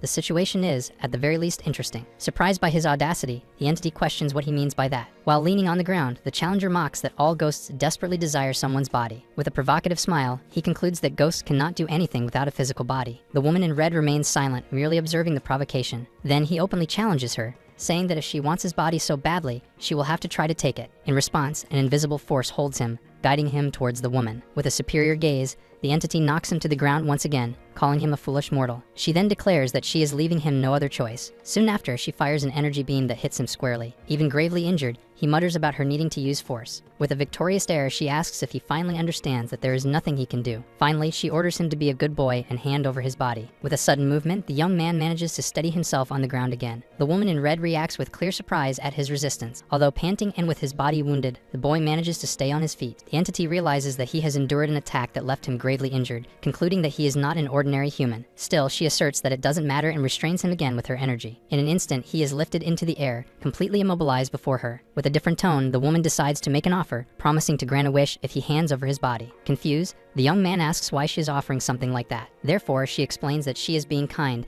as it is not good for her if his body is too damaged. The young man then asks what would happen if he simply rejected the offer made. The woman coldly replies that in that case, she would eliminate him and seek another human. He remains silent for a moment, absorbing the threat. Soon after, he admits that he indeed has a wish. The entity immediately perks up, enthusiastically confirming that he has a wish. Then she promises that if he tells her, she will destroy his enemies until only ashes remain. With a manic look, she demands to know what his wish is. The young man then reveals that she shut her mouth and become his familiar spirit. Completely shocked and furious at the proposal, the woman grinds her teeth. Regaining her composure, she agrees to his decision in a threatening manner. As she releases her energy, she states that he sought that fate himself. She then attacks him once more, calling him a foolish and insolent mortal. The force of the attack sends her flying back, to her complete surprise. Soon, a great explosion of energy fills the entire space. The boy is seen floating in the midst of the whirlwind of power. The opponent then threatens him, asking if he could endure having his body terribly injured. Even so, she laments that it would be a shame if he were damaged in the process. Suspended in darkness, he seems to feel something filling the environment. As he floats, he notices a strange taste in his mouth. The sensation is of something dense, sticky, and with a metallic bitterness. Finally, all 5 senses tell him that what he is tasting is blood. However, he notes that there is something strange about that sensation. He then realizes that it is completely different from anything he has felt before. The young man remembers having tasted the thrill of battle during his recent revenge. Back then, what he felt was the vibration and warmth of life itself. He then realizes that what he is feeling now is the presence of death itself. Upon noticing the change, the woman in red reacts with complete astonishment. Suddenly, the space shatters as it is revealed that everything was just an illusion. The illusory world continues to crumble, revealing the true room behind it. With the collapse of the technique, the enemy is forcefully thrown back. Finally, he steps onto the true ground. Silently distanced, the entity watches him from the floor dazed. Incredulous, she tries to understand how that could have happened. The woman then concludes that what he did should have been completely impossible. Then suddenly,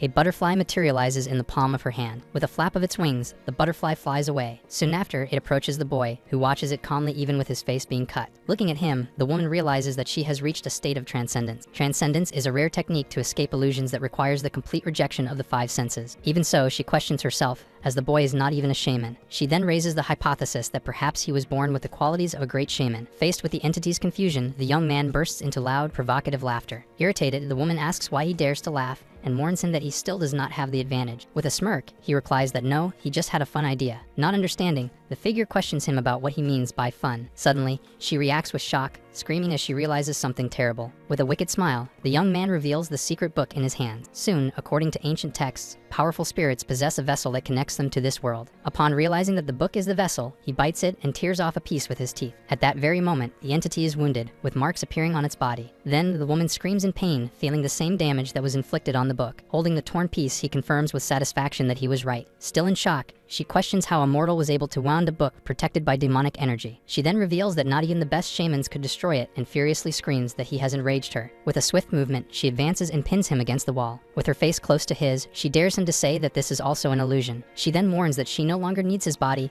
and that he must die for his foolishness. Even while being strangled, the boy taunts her, asking why she simply doesn't take the book. After a moment of shock, he confirms his suspicion, stating that she cannot touch it. Furious at his audacity, the entity prepares to attack. Finally, she unleashes a wave of energy and screams for him to spit out the piece of the book immediately. He realizes that the blood that entered his body is causing a violent reaction, reversing his internal circulation. Desperate, she continues screaming for him to spit out the piece. Even as his body weakens, the young man can clearly feel the rage of the creature's soul. With her eyes glowing with fury, she shows her hatred for someone as strong as herself, along with a desire for revenge. Amidst the madness, the woman calls him an absurd mortal. With one last strike, she hits him squarely, making him scream in pain. Suddenly, the entity's eye shines, and the reflection reveals a scene of battle. The setting shifts to a city in flames, with destroyed buildings everywhere. Completely disoriented, he wonders where he is. Soon he realizes he is standing on an endless sea of fallen bodies. The horrifying sight reveals a terrible battle, with dozens of defeated warriors. Confused, he tries to understand what it is he is seeing. In the distance, he spots a familiar figure and recognizes it as the Blue Spirit. With that, a sword appears in the entity's hand,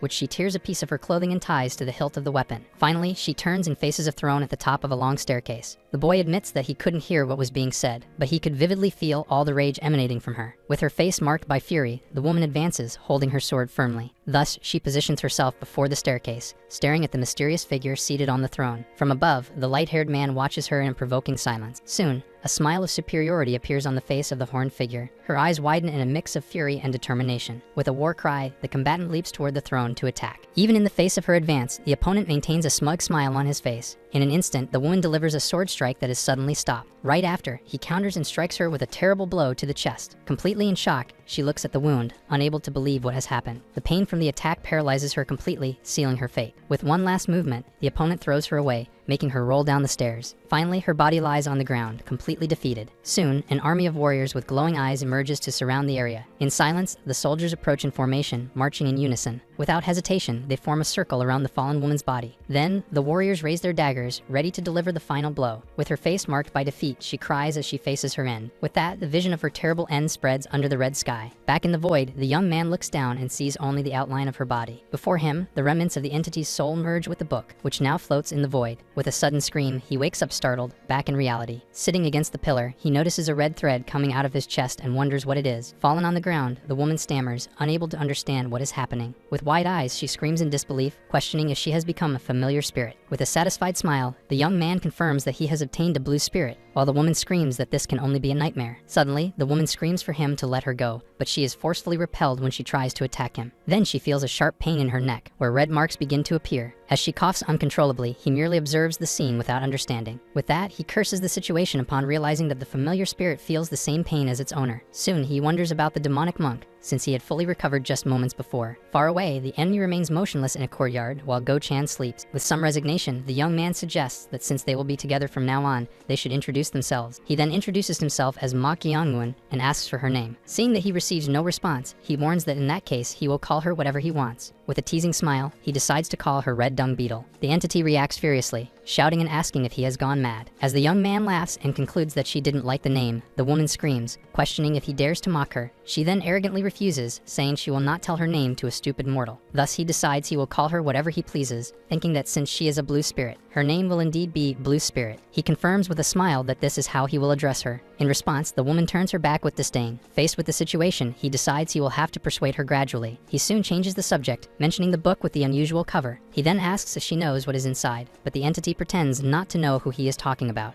Next, she refuses to answer, saying she is busy and knows nothing. Upon opening the book, the boy is surprised by what he sees. He soon realizes that the content was written with red marks. With an intrigued smile, he comments that it is a very interesting book. Even so, he does not understand what the characters mean, as they seem to make no sense together. The observer looks at him with a slight smile, seeming to enjoy the scene. Without receiving help, he concludes that he will have to discover the meaning on his own. Standing, he begins to analyze the book more closely. He then starts to read a sentence aloud about trusting the mind in another way. As he continues reading, the woman turns around in surprise, realizing that he has managed to decipher the text. As she approaches, the young man continues to read that what seems to be may not be reality. Suddenly, a powerful energy emanates from the entity and fills the entire room. Surrounded by the same aura, he reads the sentence about the demon that stands in the way of good. With that, the book shines brightly, revealing that the Supreme Blood has the power to reverse everything. Jing then realizes with surprise that his hand is stuck to the book's cover. Shocked, the woman screams that this cannot be true. She then questions him, incredulous, how he managed to do that. Not understanding, the young man asks what he did and if it has anything to do with the book. At that moment, he recoils, his body overcome by intense pain. The entity watches him in despair, stammering that this cannot be happening. In a panic, she screams for the mortal to stop breathing immediately. She soon instructs him to empty his mind and think of absolutely nothing. He then closes his eyes and concentrates to control the energy around him. Slowly, he manages to absorb the aura back into the book. The woman reacts in surprise, wondering how he learned to control the technique so quickly. Gradually, the energy that surrounded him is absorbed back into the cover in his hand. Incredulous, she wonders how someone without martial arts training managed to undo the binding ritual. She soon reflects that it was already a miracle he managed to perform the ritual in the first place. Still under the effect of the energy, she says she is witnessing things she has never seen in her life. Then he collapses exhausted on the ground, saying he thought he was going to suffocate and asking what that was. The entity explains that it was because he could not control the ritual and his breathing was wrong. With a smile, he teases, asking why she decided to explain things only now. In response to the provocation, the woman reacts completely irritated and speechless. While he responds calmly, she screams that she only helped him to avoid being hurt by his foolishness. She then explains that the ritual serves to manipulate the nature of things, and that he hurt himself because he used the power without a target. Pointing to the side, she suggests that he try using the technique on that. On the ground lay the severely injured body of his brother's subordinate. As he approaches,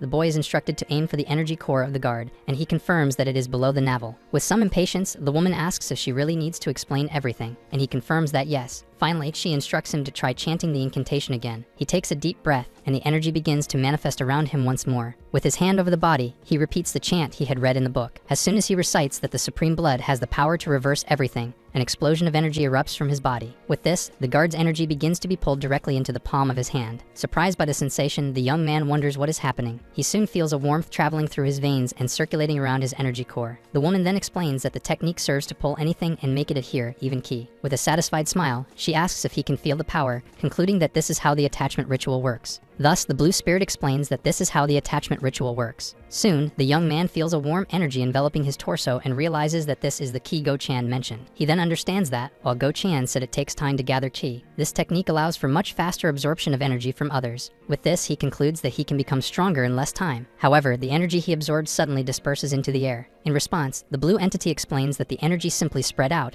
as that is how Kwai works. Furthermore, she continues by saying that a special method is needed to gather the energy in the core, give it a unique characteristic, and prevent it from mixing with others. In other words, she states that it is impossible to collect Kai using the attachment ritual. At that moment, the boy laments having thought he found a shortcut, and the woman teases him, asking if he thought becoming a master would be so easy. Even so, she tells him not to be disappointed, as the ritual still has many excellent uses. Shortly after, she reveals that the attachment ritual is just the basics of the 8 techniques of thought breaking, and that learning just this opens up infinite possibilities. With this, she explains that even if it spreads, Kai is still Qi and instructs him to try to concentrate it in his hand, making it circulate. Not knowing what to do, the young man asks how. Finally, the figure clarifies that circulation in corners are only meant to help visualize the right image in the mind, and if he can achieve that, he will be able to send the key to his hand. While observing him, the woman doubts he can do it, lamenting that the key will be wasted on an untrained novice. Despite this, he concentrates and tries to control the energy floating in his hand. Suddenly, to everyone's surprise, he manages to gather the power in the palm of his hand. With a quick movement, he closes his fist, concentrating all the energy there. Seeing this, the spiritual master screams, unable to believe what she is witnessing. Then the boy turns towards the wall and prepares to strike. Shortly after, he punches the wall with all his strength. The impact of the attack sends a shockwave reverberating throughout the room. Totally incredulous, she wonders if he really managed to do that as a complete beginner. With a satisfied smile, the young man admires his own achievement and says that it was great. Completely impressed, the woman questions who this mortal is. Soon she reflects that, even having seen many talents, she has never encountered someone like him, who broke through the wall with a punch. With a sinister smile, the boy understands why everyone values martial arts, concluding that it will be easier to defeat people. Finally, the declaration leaves the blue spirit completely shocked and speechless. Soon, she realizes that he understood the true essence of martial arts, that the main point is to defeat the opponent in the most efficient way. Impressed, the blue spirit begins to say something. Meanwhile, excited about what he learned, Zheng asks what the second technique is, and the woman smiles mischievously, ready to respond. However, she suddenly interrupts herself, seeming irritated with herself. Turning around, she declares that she almost got tricked by a mortal,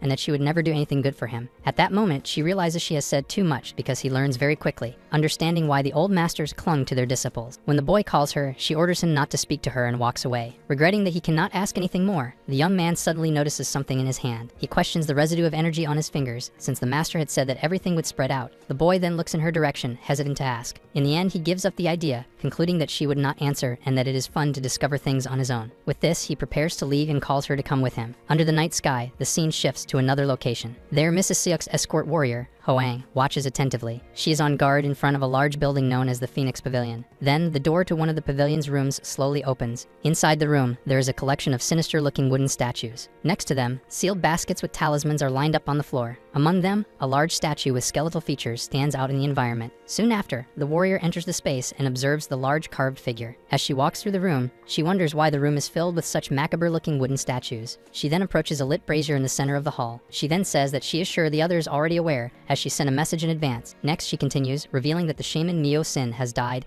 and that it was the third son, the young master Mak Jiangwon, who defeated him. The large statue remains silent, observing the scene. Soon after, the visitor offers 300 silver coins as an expression of mourning from Mrs. Seok, and 400 more if the other party accepts a new mission. With that, she reveals that the mission is to deal with the third young master and asks if the service will be accepted. A silence hangs in the air as the figure in the darkness considers the proposal. Suddenly, the flame of the brazier goes out, leaving only a trail of smoke. Relieved that it worked, Hoang bows and thanks. Finally, as she leaves the pavilion, the warrior walks away muttering under her breath. Once outside, Hoang admits that she felt watched in the sinister place and that she only goes there because of the missions. Meanwhile, back in the pavilion, the room remains silent and dark. Inside, Meo Sin's body lies on the floor, surrounded by the mysterious figures of the temple. Soon, one of them strikes its staff on the ground and asserts that it is sure of what happened. With that, it declares that it was, without a doubt, a murder. Next, the voice of one of the wooden statues agrees with the statement. One of the figures then deduces that the third son was possessed by a yellow spirit, as a witness saw the maid floating. Another raises the possibility that the boy turned the spirit into his familiar, but is immediately rebuffed with a shout that this is impossible. With that, they explain that there is no way to turn a legendary spirit into a familiar, concluding that the situation is very dangerous. In light of this, the main figure announces that they have reached a conclusion. He then orders that one of them must deal with the third son of the mock sword hall and help the resentful spirit move on. Promptly, one of the warriors with a covered face volunteers for the mission and accepts the order. The next morning, Go-chan wakes up with a big yawn. As he walks down the hallway, he complains that he wanted to sleep, but that guy sent him to do a task. Upon arriving at the room, he delivers the brazier, and Zhang thanks him, leaving the guard surprised by his politeness. As he warms himself, Go-chan asks what he wanted the brazier for, and the young man replies that he has something he needs to burn. He then shows the secret manual of the mock sword hall, leaving the other completely shocked. Before the guard could finish asking how he got it,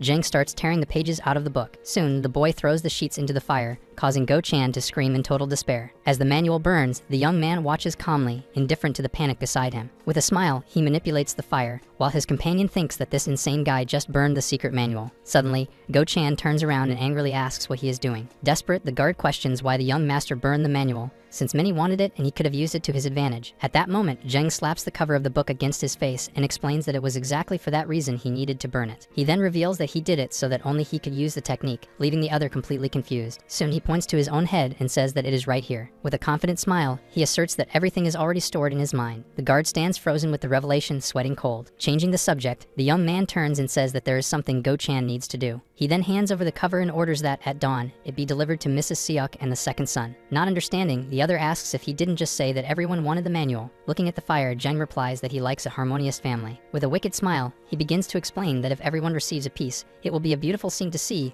leaving his malicious intent hanging in the air. The suggestion makes the guard completely terrified. Meanwhile, elsewhere, Cam reflects that his mornings are quick. As soon as he wakes up, he makes his bed and gets dressed. Soon after, he cleans his room and checks his agenda for the day. Cam reveals that this is a routine of his days as an assassin, a life of control and planning. However, he believes that soon there will be no need for this anymore. While drinking his tea, he plans that as soon as he becomes the subordinate of the second son, he will finally achieve the position of elder. With a hint of nostalgia, he remembers how it seems like just yesterday that he worked as an orphaned assassin. Suddenly, a messenger interrupts him, informing that the young master Ian Pyong wishes to see him. Cam turns around, surprised by the unexpected summons. He quickly runs, cursing in frustration along the way. With his face marked by confrontation, he continues running in fury. A flashback reveals the reason, showing how the news of Cho Il-sang's disappearance left him in shock. The second son explains that he sent guard Cho to confirm if the third brother really lost his martial arts, but he disappeared without a trace. Back in the room, Mok Ian Pyong furiously questions if Cam dares to deceive him. Terrified, the guard assures that he did not lie and insists that there must be another problem. With a shout, the young master orders him to be quiet and throws an object that hits him hard. En Pyong then demands to know why guard Cho has not returned yet,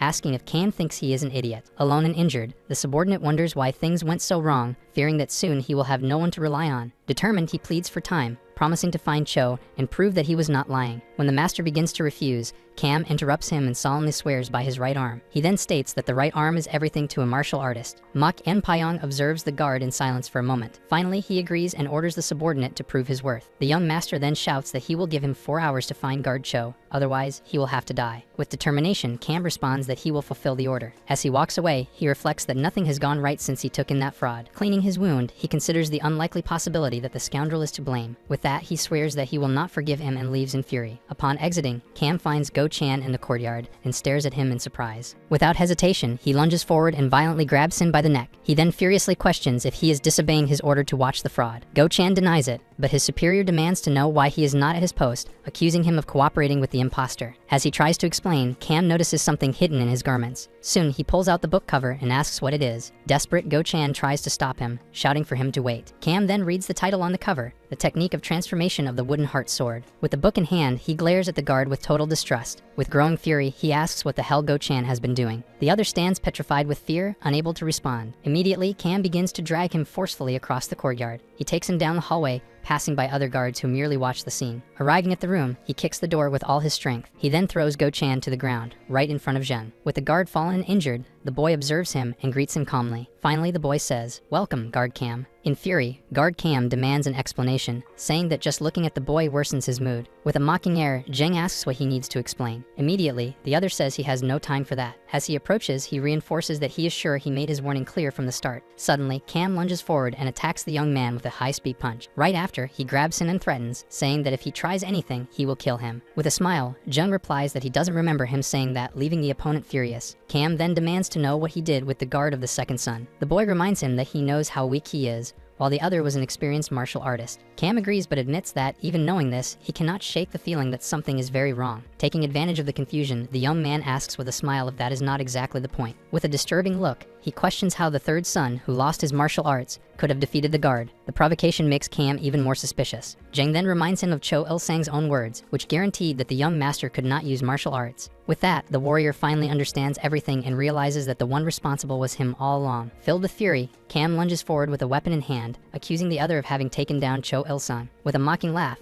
the boy asks what the guard will do now that he has clearly switched sides. Cam realizes that the fraud not only deceived everyone but was also the one who defeated the guard of the second son. In an instant, the two face off in a violent exchange of blows, leaving both with the marks of the confrontation. With the force of the impact, the entire room ends up in disarray. Soon, both are breathing heavily, exhausted after the intense fight. Completely drained, Cam looks at the enemy and says that it has been 3 years of his life. He explains that, as an orphaned assassin, he sacrificed everything he had to join the clan and endured all kinds of work. In desperation, he states that his entire life depended on that effort. Cam then accuses the boy of ruining everything by getting rid of the third son and the second's favorite subordinate. Therefore, he declares that he needs to finish him off and leave, as he has no other option. However, as he prepares for the final blow, he suddenly stops upon hearing the young man's proposal. Cam then says that Cho Il-sung is no more, but there is something that can very well replace him. He continues, saying that he doesn't know how the boy managed to get that. Showing the book's cover, he reveals his true intention and asks if Zheng has the rest of the secret manual. With the book in mind, he demands an answer, believing that the secret manual will compensate him for the loss of Cho Il-sung. Soon, Zheng responds that he is not sure, prompting Cam to retort that he does not understand the situation he is in. He then threatens to kill him but proposes that he might change his mind if he receives the rest of the secret manual. The guard threatens him with a terrible and slow fate if he continues to lie, demanding that he hand over the manual while he still has patience. After a brief silence, the young man finally gives in and agrees to deliver what he wants. With an air of superiority, Cam says he should have done this earlier, believing that the boy can no longer pretend. He then extends his hand and demands that the manual be handed over immediately. However, instead of handing over something, Jang simply grabs his hand. As Cam asks what he is doing, the other asserts that he has already given him the secret manual. With a victorious smile, he reveals that the content is all stored in his head. Soon after, the young man says that there is still one more thing missing. Suddenly, a powerful energy begins to emanate from both of their hands. With a smile, he thanks the guard as he activates the 8 techniques of thought break. An aura completely envelops him as he initiates the first technique. With the annexation technique, Cam horrifies as he realizes that all his inner energy is being drained. As he screams in pain, the opponent reveals that he was wondering who and how he would use this technique. He then completes by saying that the guard volunteered to be the test subject and that he is very grateful for that. In agony, Cam screams for the boy to let him go immediately. With a swift movement, he counterattacks with his weapon. The blow hits Zhang squarely, leaving marks from the confrontation. Furious, the attacker curses him, calling him an insane bastard. However, the young man manages to hold his hand, stopping the attack. To free himself, Cam kicks him hard, throwing him away. Both stare at each other from across the room, panting after the exchange of blows. Cam then realizes that he can no longer feel the energy in his hand, questioning if it has been absorbed. Jen comments that, as expected from a top martial artist, that was not enough. The guard glares at him, realizing the gravity of the situation. With a sinister smile, the young man says he will have to find a different way to finish him off. Irritated, Cam questions if the boy thinks he can defeat him with such a dirty trick. He then shouts that it is impossible for someone like Zheng to defeat him. With a roar of fury, the guard charges again at the opponent at high speed. He manages to knock him down and prepares for the final blow with his dagger. At the last second,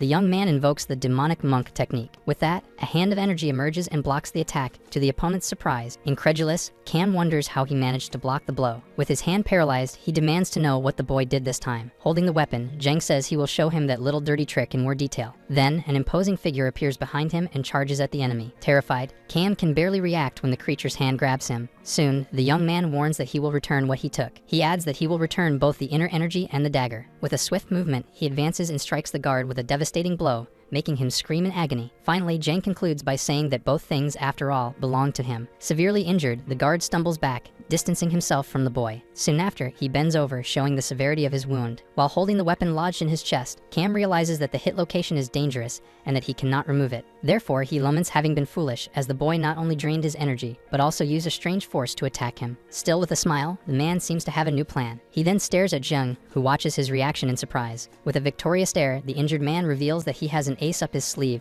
and remembers that he prepared a poison specifically for a situation like this. Zheng simply listens to him in silence and encourages him to continue. Breathless, Cam finally proposes that they should negotiate. Thus, he argues that if they continue to fight, it will be a loss for both. He then offers the antidote and money while planning to act submissively for now, waiting for an opportunity to deal with Zheng later. Suddenly, he begins to have a violent reaction, not understanding what is happening. Soon after, he falls to his knees, completely weakened and in agony. Meanwhile, the opponent also shows a slight discomfort observing the scene. Not understanding, Cam realizes that something is wrong, questioning why his body is deteriorating even as he circulates his energy. With horror, he finally realizes that he has been poisoned. Zheng then comments that the dagger's cut was not severe, but it still hurts, while the other demands to know what he did. Leaning against the window, the young man explains that it was nothing serious, just that the guard ended up with a bit of his blood on the dagger. With a smile, he reveals that his own blood is extremely poisonous. He then lists the ingredients that the opponent gave him, explaining that he consumed poisonous herbs until his blood became the poison itself. Provocatively, he asks if he finally understands the situation. With a cruel look,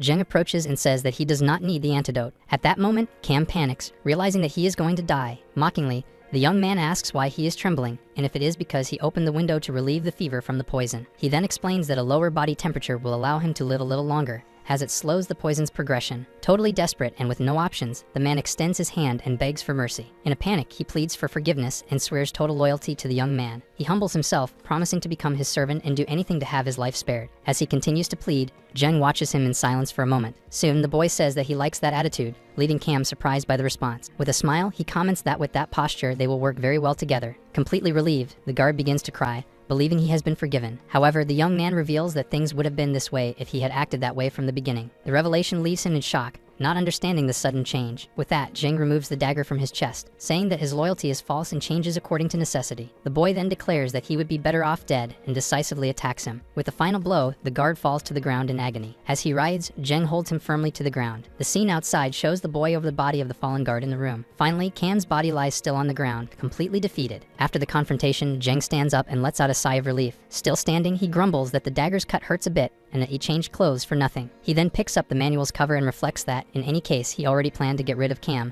as he knew his true identity. His gaze then turns to Go-chan, who remains fallen and pretending to be unconscious. With a dark look, the boy wonders if he should also get rid of the guard Go-chan. However, he decides not to, as the other proved he can keep secrets and may still be useful. Suddenly, Jang orders him to get up, and the guard immediately obeys, completely frightened. The young man reveals that he noticed Go-chan gradually distancing himself during the fight, afraid of being trampled in the chaos. With a smile, he praises the man for knowing how to keep secrets, and says he is liking him more and more. He then orders him to send anyone nearby away, as he will take care of Cam's body himself. Alone with the body, the boy approaches and prepares to begin what he needs to do. He then places his hand on the fallen guard, and a powerful aura begins to envelop them. Jang realizes he can feel the warmth of the energy, but it is of no use and is not what he wanted to verify. He then remembers the cold and sinister energy he felt in the underground pavilion. It was the same aura of death he sensed at the moment he took someone's life. Back in the present, he continues touching the body, confused about what is happening. As he absorbs the energy, he realizes it gathers in his core and enjoys that chilling sensation. He then wonders if, to collect more of this energy, he will need to take more lives. Suddenly, the figure of Blue Spirit appears in the room and watches him in silence. Turning to the demonic monk, the woman says she now understands why he allowed himself to be controlled by the boy. With the creature by her side, she asserts that the boy is nothing but a monster. Meanwhile, guard John Yangping tells Muk Enpyong that he doesn't think Cam was lying. The young master agrees, and his subordinate asks why he treated him so harshly. With a superior air, Enpyong explains that if you are too kind to someone from the start, the person becomes insolent. He then adds that by showing his rigidity and forgiving him afterward, Cam will learn to be submissive. With a wicked smile, the young man concludes that one must be cruel before being kind for the act of kindness to stand out. The guard says he understands the wisdom,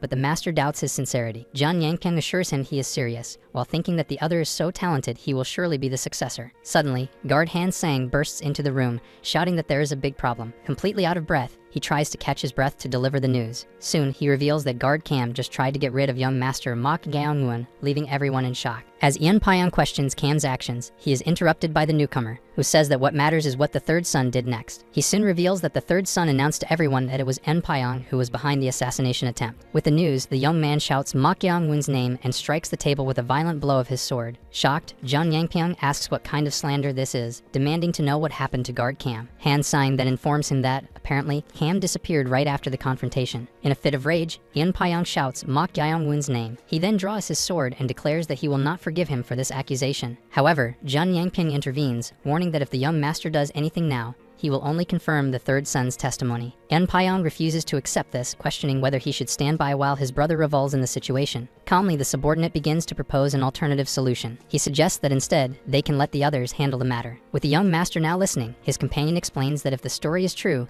the situation may be easier to resolve than it seems. He soon mentions the organization to which guard Cam was affiliated, reminding that they have their own rules and pride as assassins. John Yangping reinforces that for this organization, failing a mission is unacceptable, with no exceptions. Finally, he volunteers to speak with them personally. He then reveals that the organization is one of the 3 major assassin sects of Zhonyuan, the sect of flying assassins. Surprised, Enpyong repeats the name of the feared sect to himself. Soon, with a satisfied smile, he approves the plan proposed by his subordinate. Meanwhile, in his room, Jang meditates under the watch of guard Go-chan. Suddenly, he becomes frustrated for having tried to create an energy core as described in the secret manual. As he attempts to concentrate the energy in his hands, it completely disperses. He laments yet another failed attempt, questioning what he might be doing wrong for his ki to dissipate. Not finding the answer, he decides to call for guard Go-chan, who responds promptly. Jang then explains that he is trying to create an energy core, but his ki keeps dispersing, and asks if the other knows why. Go-chan internally scoffs, finding it curious that the boy who knew nothing about martial arts until yesterday has been able to feel and even circulate ki overnight. Afraid of getting hit if he says something wrong, he changes his attitude and asks if he can perhaps check the problem. He then explains that he will only infuse his own ki into his body to see why the energy is spreading. With that, he positions himself behind Zheng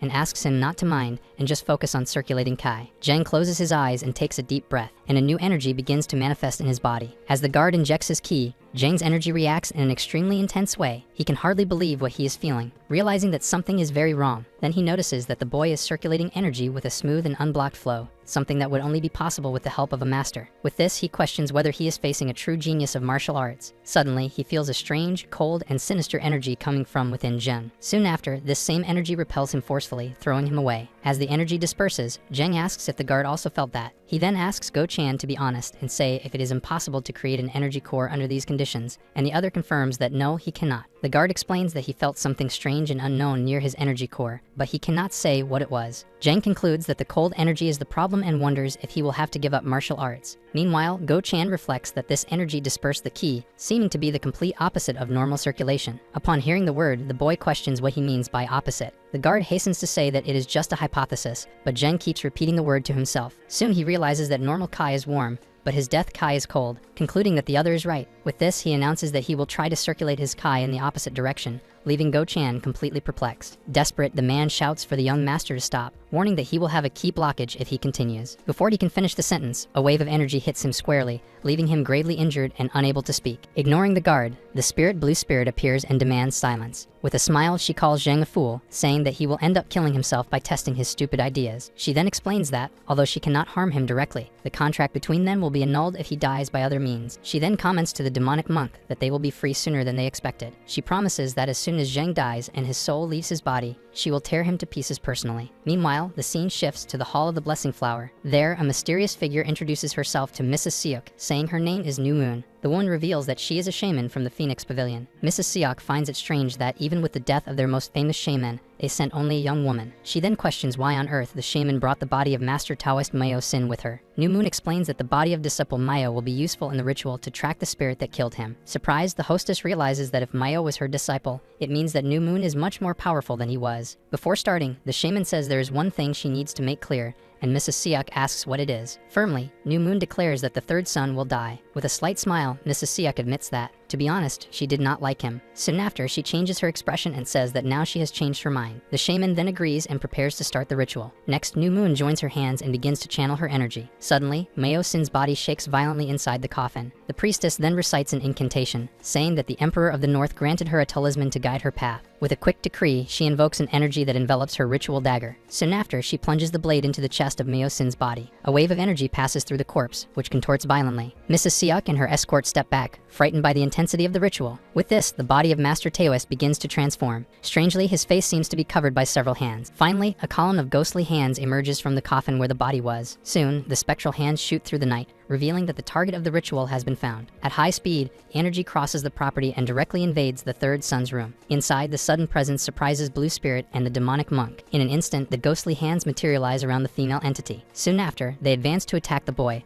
while the ritual identifies its target, the third son, Ma Kyungwon. However, the demonic monk steps in front, intercepting the attack of the ghostly hands. With this, an explosion of energy repels the spell, throwing everyone away within the room. Surprised, Blue Spirit questions whether that was a reverse assassination technique. Back in the courtyard, Mrs. Seok realizes that this means that with each blow from the shaman, it will be the third son who feels the pain. Meanwhile, the demon monk is restrained by the hands of the ritual, which now shine with a new energy. The woman then says that just imagining the scene makes her extremely happy. With a new gesture, the shaman prepares to attack once again. Excited, Mrs. Seok demands that she continue, asking for more suffering. Believing it to be the third child being attacked, she repeats with more intensity for the priestess to continue. The shaman then attacks again, and the energy hits the monk once more, while Zhang remains motionless. In ecstasy, the matriarch screams for him to suffer even more. Suddenly, Blue Spirit calls the shaman an inferior creature. Soon after, she releases a wave of energy that hits everyone in the room. The attack completely dispels the ghostly hands that came from the ritual. Furious at the interruption, the entity questions how they dared to interfere. With that, the energy of the ritual is violently repelled back to its origin. She then wonders who dares to meddle with her prey. Immediately, she orders a shaman to step away from her master. A new wave of energy completely destroys the remainder of the spell. Back in the courtyard, New Moon feels the impact of the violent counterattack. Soon, an explosion hits the location of the ritual, throwing everyone away. Worried, Mrs. Seok asks if she is okay, but the priestess falls to the ground, injured. Still in shock, she can hardly believe that her spell was repelled. The shaman then realizes that not only was her reverse assassination deflected, but that her target is not a yellow spirit. With that, she gets up and tells Mrs. Seok that she will need a greater payment for this job. Surprised, the woman asks what she means, and New Moon confirms that she will need at least 1,000 silver niang. Guard Hoang protests, but the shaman asserts that she will now have to risk her life, as the situation was not what she expected. Mrs. Seok then asks if the creature is really that dangerous. She confirms that it is a very high-level evil spirit, much more powerful than a yellow spirit. The shaman explains that a spirit above the yellow level is a disaster, and that only someone with her skill can deal with such a threat. Faced with the revelation, the hostess remains silent, processing the information. Mrs. Seok then agrees to pay another 1,000 to the surprise of her guard. However, she demands that the shaman have a clear plan to get rid of Ma Gyeongwon. The priestess then reveals that, just like spirits, shamans also have levels of power. She explains that the classifications range from divine to carrier, and that she is 2 levels above Mio Shin, who was just a carrier. She then reveals herself to be of the talent level. The matriarch is shocked to realize that she was deceived, as she thought Mio Shin was much more experienced than that. The revelation leaves her completely speechless. Furthermore, New Moon claims to be one of the only 3 in the Phoenix Pavilion who can directly deal with family spirits. With that, she walks outside and assures that the 3rd child will not survive this confrontation. She then promises that he will never leave alive. Back in the room, Jang continues meditating while the entity observes and the guard remains fallen on the ground. Blue Spirit complains about the interference,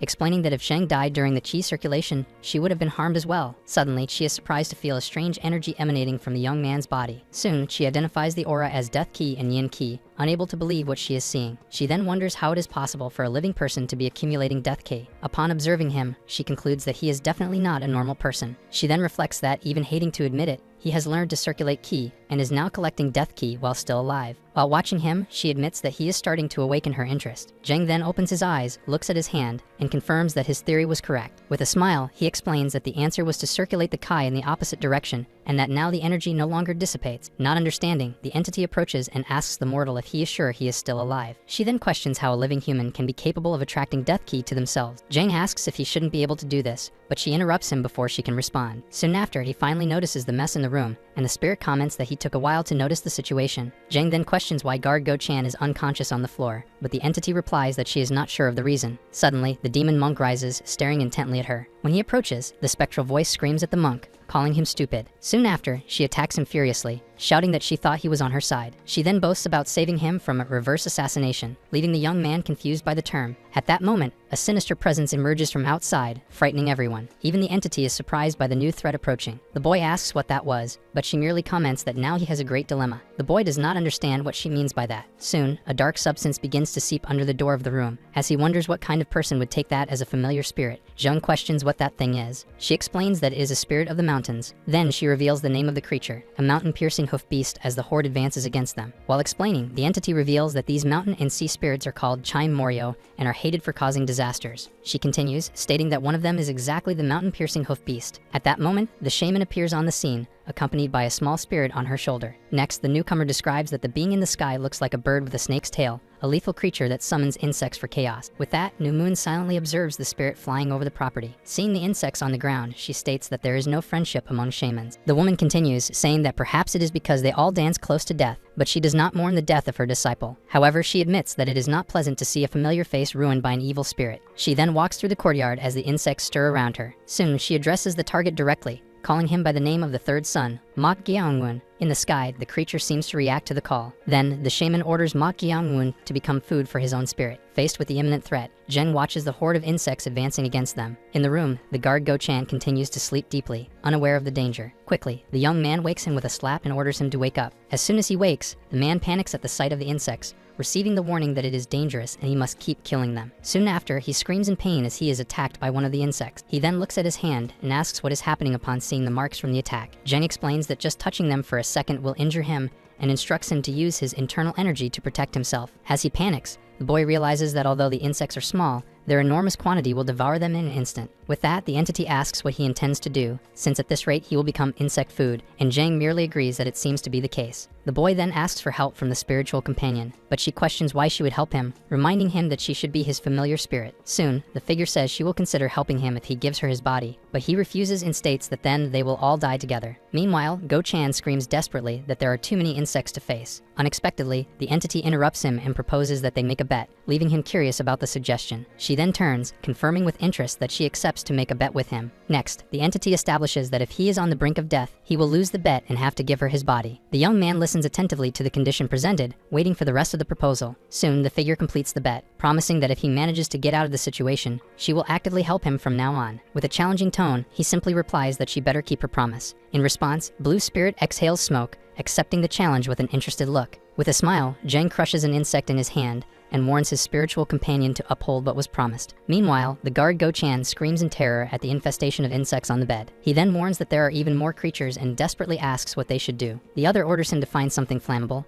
as they are going to set the place on fire, leaving him shocked. He then explains that if they start a fire with the lantern, not even all those insects will survive. When the man tries to argue that the lantern is too far away, Zhang interrupts him, already preparing to act. He then performs the connection ritual with his hand extended toward the object. With a swift motion, he pulls the lantern from the other side of the room, which flies directly into his hand. Go-chan asks in shock what that was, but the boy says there's no time to explain. While preparing the fire, he wonders who could have done that since it's not a common technique. With a confident smile, he concludes that it must have been Lady Seok. As he sets the sheets on fire, he deduces that the shaman must be with her and decides to use the chaos to his advantage. With fire in hand, Jang reveals his plan with a maniacal smile. He is going to kill the shaman. Outside, New Moon prepares to attack, summoning her mountain-piercing claw beast. Suddenly, a dark energy surges inside the room and extinguishes the flames they had created. Soon after, the same energy advances towards the two, who recoil in fear from the surprise attack. In the hallway, the shaman questions whether he really thought she would let him try that little trick. As she walks among the insects, she simply calls him a fool for his attempt. The shaman then reveals that her right eye, a white eye, can see what others cannot. With that, she explains that what she truly sees is the world of Ki. As she touches the wall, New Moon asserts that no matter what he does, it's impossible to hide from her. She shows the vision her eye grants her, a world of energy where she can locate anyone. She then orders her beast to destroy the place, causing a massive explosion in the room. As the dust settles, New Moon appears before them through the destroyed wall. Even with the opponent's arrival, Jang merely greets her, saying it's a pleasure to meet her. The woman stares at him, not realizing he is connected to an entity by a thread of energy. In front of her surprised gaze, the young man commands his spiritual companion to give him her hand to write a talisman that repels evil spirits. The shaman then invokes a quick decree, launching a powerful attack against the entity. However, she steps on the creature and declares that any resistance is futile. While the guard secretly prepares a dagger, the opponent warns that she can see everything. Without hesitation, the man lunges to attack her with the dagger. Soon, the shaman reveals a talisman and invokes a lightning bolt over the chaotic world. With another quick decree, she strikes him,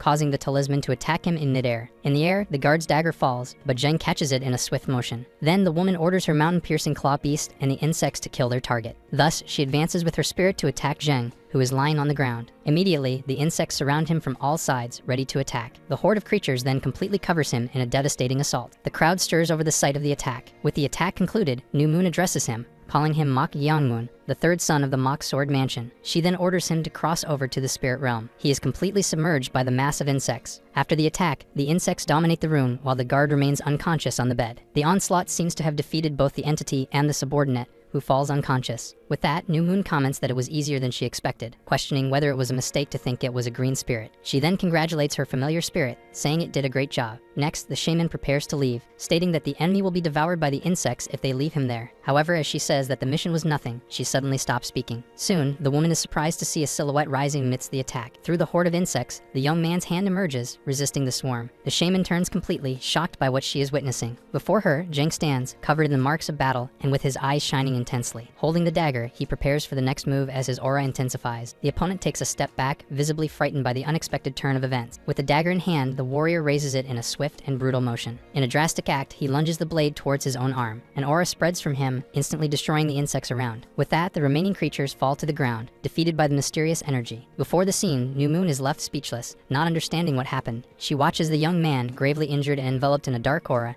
and questions what that is. With a disturbing smile, he raises his wounded hand, displaying the result of his act. The woman stares at him, completely terrified by the turn of events. Soon, Jeng lunges at her, shouting that it's a shame things have come to this point. With the dagger in hand, he reveals that its essence is a lethal poison, a great way to exterminate insects. In a swift motion, he drops it to the ground before it can react. Fallen, New Moon screams desperately for the name of her mountain-piercing hoof beast. The creature lunges through the air to attack Zheng and protect its mistress. She realizes that she needs the beast to buy time, as she can no longer use the insects and must cast a powerful spell. Quickly, the shaman begins to conjure the spiritual power command method, the first of the 8 thought break techniques. At the same time, the young man turns to face the spell, his eyes glowing menacingly. In response, he invokes his own connection ritual, unleashing a massive wave of dark energy. With a quick movement, Jeng grabs the shaman's creature, which reacts with surprise at being captured. Faced with the scene, New Moon is shocked to see her technique interrupted so abruptly. With a sinister smile, the young man comments that finally the place has become quiet. Desperate, she retreats and screams the name of her beast upon seeing it trapped in the opponent's hands. Suddenly, the woman feels a sharp pain coming from the connection with her spirit. The pain makes her bend over, and she questions the sudden onset of that suffering. Soon, she realizes that the pain of her creature is being transferred to her through the bond they share. With a contorted face, she tries to understand what is happening to the entity. Then, she realizes what the enemy is doing as the energy flows from the beast to him. She screams in disbelief upon noticing that he is absorbing all the demonic ki from the creature. Unable to believe it, she explains that this is impossible, as such energy is harmful to living beings. The shaman adds that the essence is filled with yin and death ki, yet the process continues. After absorbing the energy, Jeng observes the being in his hand and admits that this was unexpected. He then explains that he only held it to prevent its charge, but ended up discovering its malignant energy. With a smile, he comments that besides everything, the amount of energy is much greater than he gets from killing people. From the ground, New Moon extends her hand, and orders him to stop immediately. Soon she desperately pleads, saying that if he continues, her creature will die. Ignoring her pleas, the young man simply opens a sinister smile. Meanwhile, at Lady Seok's residence, a servant warns that the wind is cold. She suggests that the lady wait inside, but the woman refuses, stating that she cannot do so without knowing what is happening. She then declares that she needs to intervene if something goes out of control, as she had made 2 requests to the shaman. Soon, she reveals that one of the tasks was to kill Mak Gyeongwon, and the other was to obtain the secret manual. With that, she explains that if things go wrong, she must ensure that no one else gets their hands on the manuscript. At that moment, the servant announces that the witch is coming, which surprises her. Quickly, Lady Seok spots the silhouette of the woman approaching. With a look of relief, she concludes that she must have succeeded in her mission. She then celebrates, saying that the Dan Blue spirit is dead and the secret manual is in her possession. With a victorious smile, she declares that her son will now be the master of the mansion. As the servants congratulate her, she reprimands them, telling them not to rush. Suddenly, the shaman stops walking toward her, leaving Lady Seok confused by the pause. With a doubtful expression, she and the maids watch the woman standing at a distance. Then, Lady Seok asks what happened and orders New Moon to come closer to tell her. In a formal gesture, the shaman bows and shouts toward the Grand First Madame. In a loud voice, she announces that the Phoenix Pavilion cannot kill young Master Mak Gyeongwon. The unexpected declaration leaves Lady Seok and her servants completely shocked. Unable to believe it, Lady Seok can only whisper a what. At that moment, New Moon remembers having called Zheng a cunning bastard, the very demon for forcing her to do this. She then recalls when Zheng ordered her to expose Lady Seok with her own words. He then reminded her that he would do anything for her spirit and that exposing Lady Seok was the only way out. With that, Zheng explains that this way, the Phoenix Pavilion and Lady Seok would become enemies. New Moon then realizes that she has become a traitor to the Phoenix Pavilion, but concludes that she has no other choice. Soon, she screams to everyone that it was Lady Seok who said that young Master Mak was possessed. She concludes by revealing that the request was to kill the young master, but he is not possessed. The shaman then asks that no one ever makes such a request to the Pavilion of the Phoenix again. With that, screams spread through the courtyard,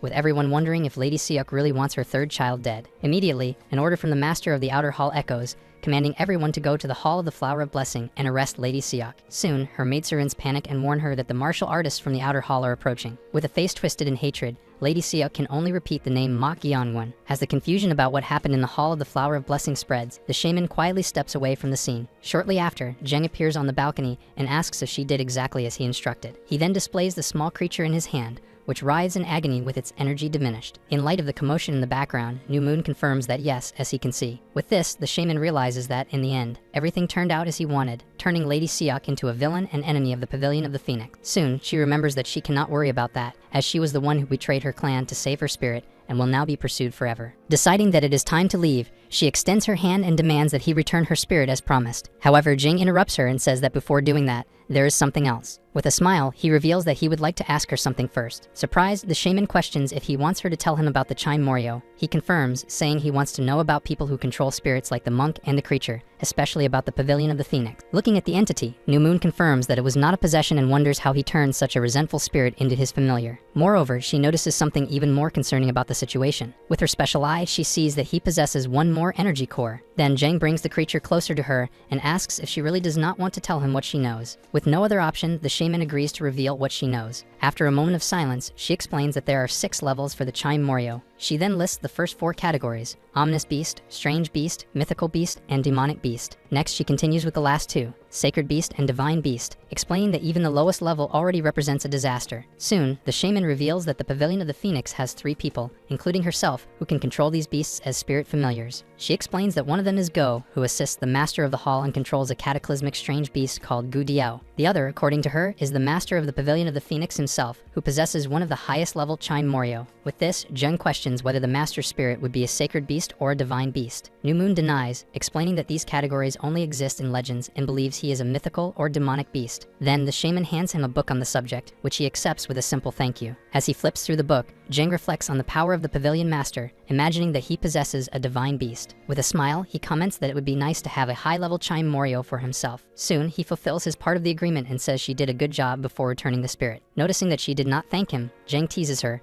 asking her to say thank you louder. As soon as she thanks him, he dismisses her, saying she can leave, making the guard Go-chan uncomfortable with his personality. With her weakened spirit in hand, the shaman New Moon departs from the location. Observing the scene, Jung comments with a smile that it was a lucky day. He reflects that Lady Seok will no longer be able to do anything, as she will now be watched by everyone. Then he realizes that the ki absorbed from the beast is enough to create an energy core. With the newly acquired power, he concludes that he will now be able to learn martial arts. Beside him, the guard Go-chan asks if he is sure everything will be fine. Go-chan explains that the shaman is probably harboring resentment against him, but Jang simply says that a promise is a promise. Even with the guard questioning whether he is not afraid of revenge, Jang seems unconcerned. Soon he asserts that he does not believe she will be able to do anything, leaving the guard confused. Jang then warns that it is now Go-chan's turn to fulfill his part of the promise. Meanwhile, New Moon moves away from the mansion, reflecting on the condition of her spirit. She observes the creature and thinks she wouldn't be surprised that it died at that moment. With resentment, the shaman whispers the name Mak Geongun while holding onto her spirit. She promises herself that she will retreat for now, but that she will return soon. Suddenly, a voice echoes, commenting that the shaman seems to be promising revenge. An invisible attack hits the shaman, causing her to fall to the ground as her hat flies away. Gasping, New Moon recognizes the sensation and realizes it was exactly what she feared. With her injured eye, she identifies the technique as reverse assassination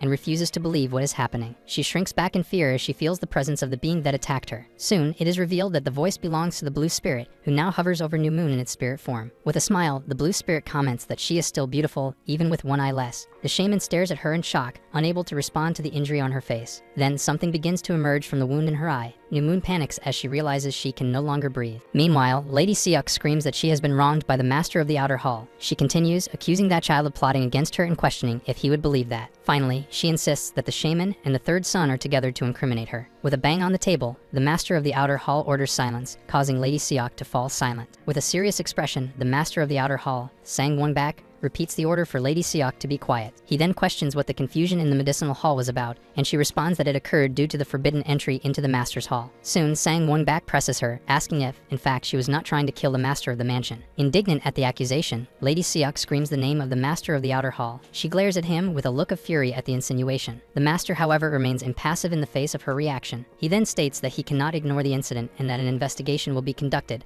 asking for her cooperation. Lady Seok remains silent, unable to respond. He then assures her that he will conduct a fair investigation, analyzing everything carefully. Sang Won-bak reveals that he will investigate not only her and the second son, but also the third. He concludes by confirming that the third son will also be the target of the investigation. Night falls over the mansion, bringing a tense calm to the place. Already in his quarters, the master of the outer hall reflects on the case. He wonders why both the second son and Lady Seok tried to kill the third son. The master considers that, although the power struggle makes sense, there would be no more reason to go after the third son, who is incapacitated. Soon, he begins to wonder if perhaps there is a hidden reason for wanting the boy's death, something he is unaware of. Recalling the interrogation, he realizes that the young man did not act as usual, as he was previously extremely arrogant. Initially, Sang Won-bak thought he was just in shock from the near-death experience, or that he had become more restrained. However, now he feels that something about the situation seems very wrong. Faced with suspicion, the master decides that he has no choice but to investigate the matter himself. Meanwhile, back in the room, Jang meditates under the watchful eye of the demonic monk, while Go-chan is asleep in a chair nearby. Suddenly, the blue spirit materializes in the room, surprising the demonic monk. Fully manifested, the spirit questions what is happening in the scene she has just encountered. As she approaches Zhang, she comments, impressed, about his appearance. Then, the blue spirit admits that she did not expect him to be able to absorb so much ki from the mountain-piercing beast. She also recalls that she found his idea of using death ki to create a core interesting, considering now that it might actually be possible. Even so, the blue spirit begins to think of a caveat. She moves closer to observe better and comments that he doesn't look so bad, until the boy opens his eyes. Surprised by the proximity, Jang immediately questions her about what she is doing. Visibly nervous, the blue spirit turns and denies doing anything. With a teasing smile, Jang asks if what she said is really true. The question catches her off guard, leaving her speechless. Completely embarrassed, she shouts for him to stop with the nonsense and focus on circulating his kai. Then, the spirit laments having accepted the bet and grumbles that shaman should have done a better job. Jang then remembers something he needs to check. He wants to confirm if what he created is indeed the energy core she was talking about. With disdain, the blue spirit doubts that a core can be formed in just one day, but says he must keep trying. Then Jang reveals his energy core and asks if that is not exactly what she described. Completely shocked by what she sees, the blue spirit can only question what that is. Not believing it, she asks for permission to take a look, and the boy agrees immediately. The spirit then explains that she will place her hand over his core and materialize just the tips of her fingers to touch it, asking him to hold on tight. However, as soon as she touches the spot, something unexpected happens. Confused by the situation, Jang asks what she is doing. The blue spirit reveals that her hand Chan cannot pass through the core, and he asks why this is happening. Irritated, she shouts that she doesn't know the reason and orders the demon monk to try in her place. As the two examine Zheng, she asks if he has any idea what might be happening, but Zheng replies that he is not sure. Soon, the spirit begins to wonder if the problem lies in the fact that she is now a familiar spirit. She remains silent, trying to understand the situation, while Go Chan continues to sleep deeply. To test, she uses the same ability on the sleeping guard, and upon realizing it works on him, confirms that the problem is not with her. In light of Go Chan's exaggerated reaction, the blue spirit comments that he is being very dramatic. As soon as she says the problem is not with her, Zheng asks if there is another way to check the core. With a mysterious look, the spirit replies that in fact,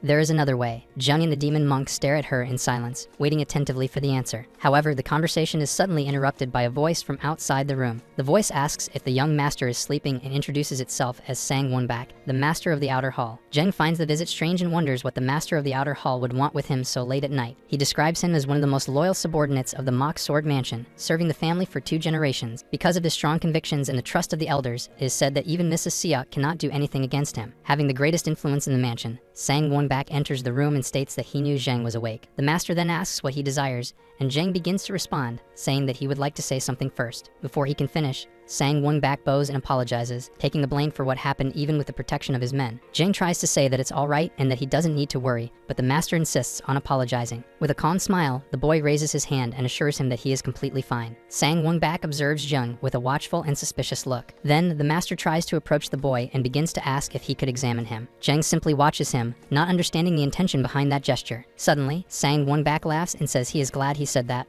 while using his energy to examine him. Soon after, the master asks where the self-defense dagger he gave to each young master is when the mansion leader fell unconscious. After a moment of silence, Sang Wonback questions him if he happened to lose it. Zheng replies that he remembers and that he kept it in a drawer in the cabinet, relieving the master. With a smile, Sang Wonback says he would be sad if he had lost it, and the two laugh together. However, the boy interrupts him to talk about the dagger, and the master promptly responds for him to continue. With a sly smile, Zheng states that as much as he thinks about it, he does not remember receiving such an object. Sang Wonback reveals that this happens because, in fact, he never gave him a dagger. Before the master could hit him, Zheng jumps back, escaping the attack. Then Sang Wonback states that he made 2 mistakes. First, the master reveals that the 3rd young master always became arrogant when others acted like subordinates. He remembers that after being defeated by the 4th young master, the real boy would become terrified. Moreover, the 3rd young master always backed down when it seemed like they were going to hit him. However, Sang Wonback points out that he was too lenient and did not back down at all. With that, the master shouts that he has seized his meridian and that now he will not be able to move anymore. He then demands that the imposter confess where the real young master is. Immobile, Zheng's body begins to fall backward. At the last second, however, he stops the fall with his foot, surprising everyone. Not understanding, Sang Wonback can only ask what is happening. With a frightening smile, Zheng simply invokes the blue spirit. Soon after, a hand pierces the master's chest, and he screams in pain. Agonizing, he wonders what happened to his heart. Emerging behind him, the spirit threatens him, saying that he is just begging to be killed. With the master immobilized, Zheng praises the blue spirit, saying she is as skilled as he expected. The spirit then understands and explains that since the key of life and the key of death are opposites, the energy he used to bind the meridian has dispersed. She then confirms that the mortal has indeed managed to form an energy core. The blue spirit comments that a body resistant to acupuncture, without immense internal energy, is very interesting. She then questions him about what he will do now that he has been discovered,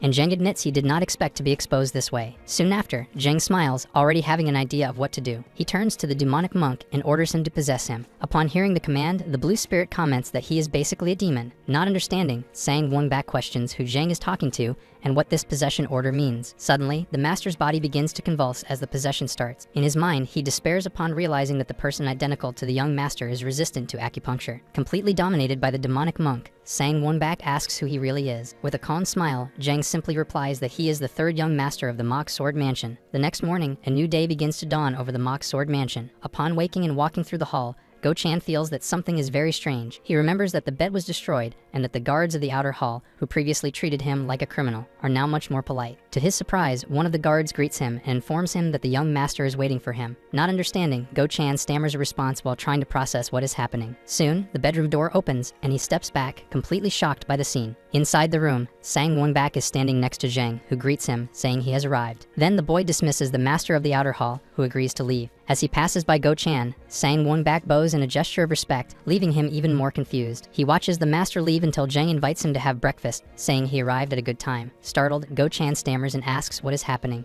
and the boy replies that he will explain later, inviting him to sit down. With that, he sits down nervously, and Zheng warns that he has something to ask him. While they eat, the boy asks Go-chan to teach him the basics of the martial arts of the Mock Sword Mansion. Speechless, Go-chan chokes upon hearing the request. The scene then returns to the moment of the confrontation the night before. Back in the present, Zheng trains confused, commenting that this is strange. He wonders why his movements are not connecting, even though he is sure he did exactly what the secret manual indicated. Observing him, the blue spirit explains that this is an advanced technique. She continues by saying that the movements are for a higher level of martial arts, and he asks if that is not a good thing. Irritated, she calls him stupid and asserts that one cannot understand advanced martial arts without mastering the basics. The blue spirit details that what he is trying to learn is a technique for a higher level, which helps to surpass the current threshold. With that, she explains that the technique removes useless movements to increase efficiency, but it is useless without having the fundamentals. Faced with the explanation, Zheng understands that he will not be able to advance without first mastering the basics. Back in the present, Go-chan is astonished and asks if his goal is to become the master of the mansion, but Zheng denies it immediately. When he asks why, Zheng says he just thought it would be useful. The guard reveals that the technique is incredible and known throughout the Murim. Even with the guard warning that learning that could be a problem, Zheng simply says he will keep everything a secret, to Go-chan's despair. With a sigh, Go-chan states that he cannot teach him,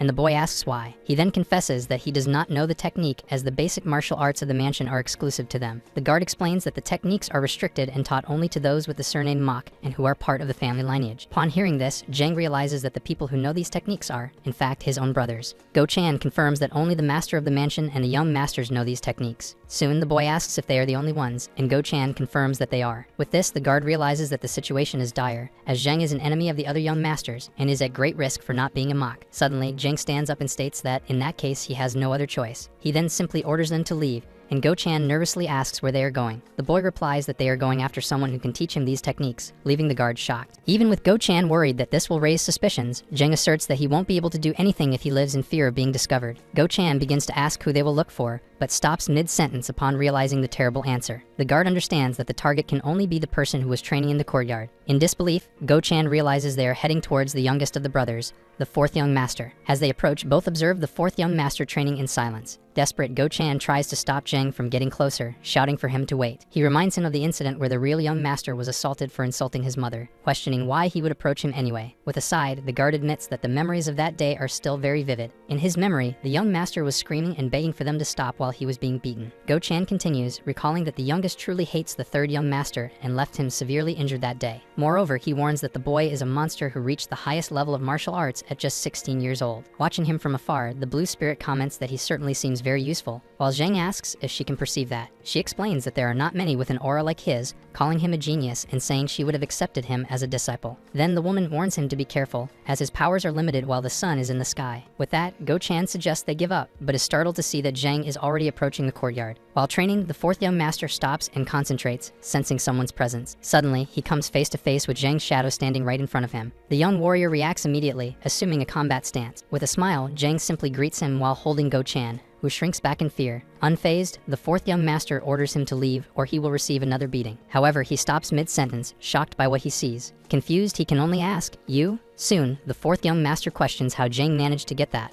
while the boy reveals the secret book. With a victorious smile, Zheng finally asks if he doesn't want the book. While the fourth young master doubts its authenticity, Zheng invites him to check for himself. Without hesitation, the young warrior takes the book from his hand. He soon becomes completely shocked as he flips through the first pages. He recognizes that it is real and contains the master's secret to advancing in martial arts. However, upon closer inspection, he realizes that something is missing from the pages. He then asks where the torn pages are, and Zheng simply points to his own head. Irritated, he inquires where that bastard got the book. The boy replies that the origin doesn't matter, but the fact that he now possesses it does. The fourth young master shouts furiously, questioning why he came there. He accuses Zheng of wanting to declare himself the new master and of telling him to give up on his dreams. Out of patience, he orders them to leave immediately. Ignoring his fury, Zheng simply drops the book and states that there seems to be a misunderstanding. He then says he is there to negotiate, as he doesn't care at all about becoming the master of the mansion. Surprised, the young warrior can only question what he said. With an ironic smile, Zheng asks if it is true that his brother is not interested in being the master of the mansion. As soon as Zheng asks if he doesn't believe it, a quick punch comes flying towards him. Soon after, the fourth young master strikes him with a powerful blow that sends him flying backward. Seeing the scene, Go-chan screams desperately for the young master. With his fist enveloped in energy,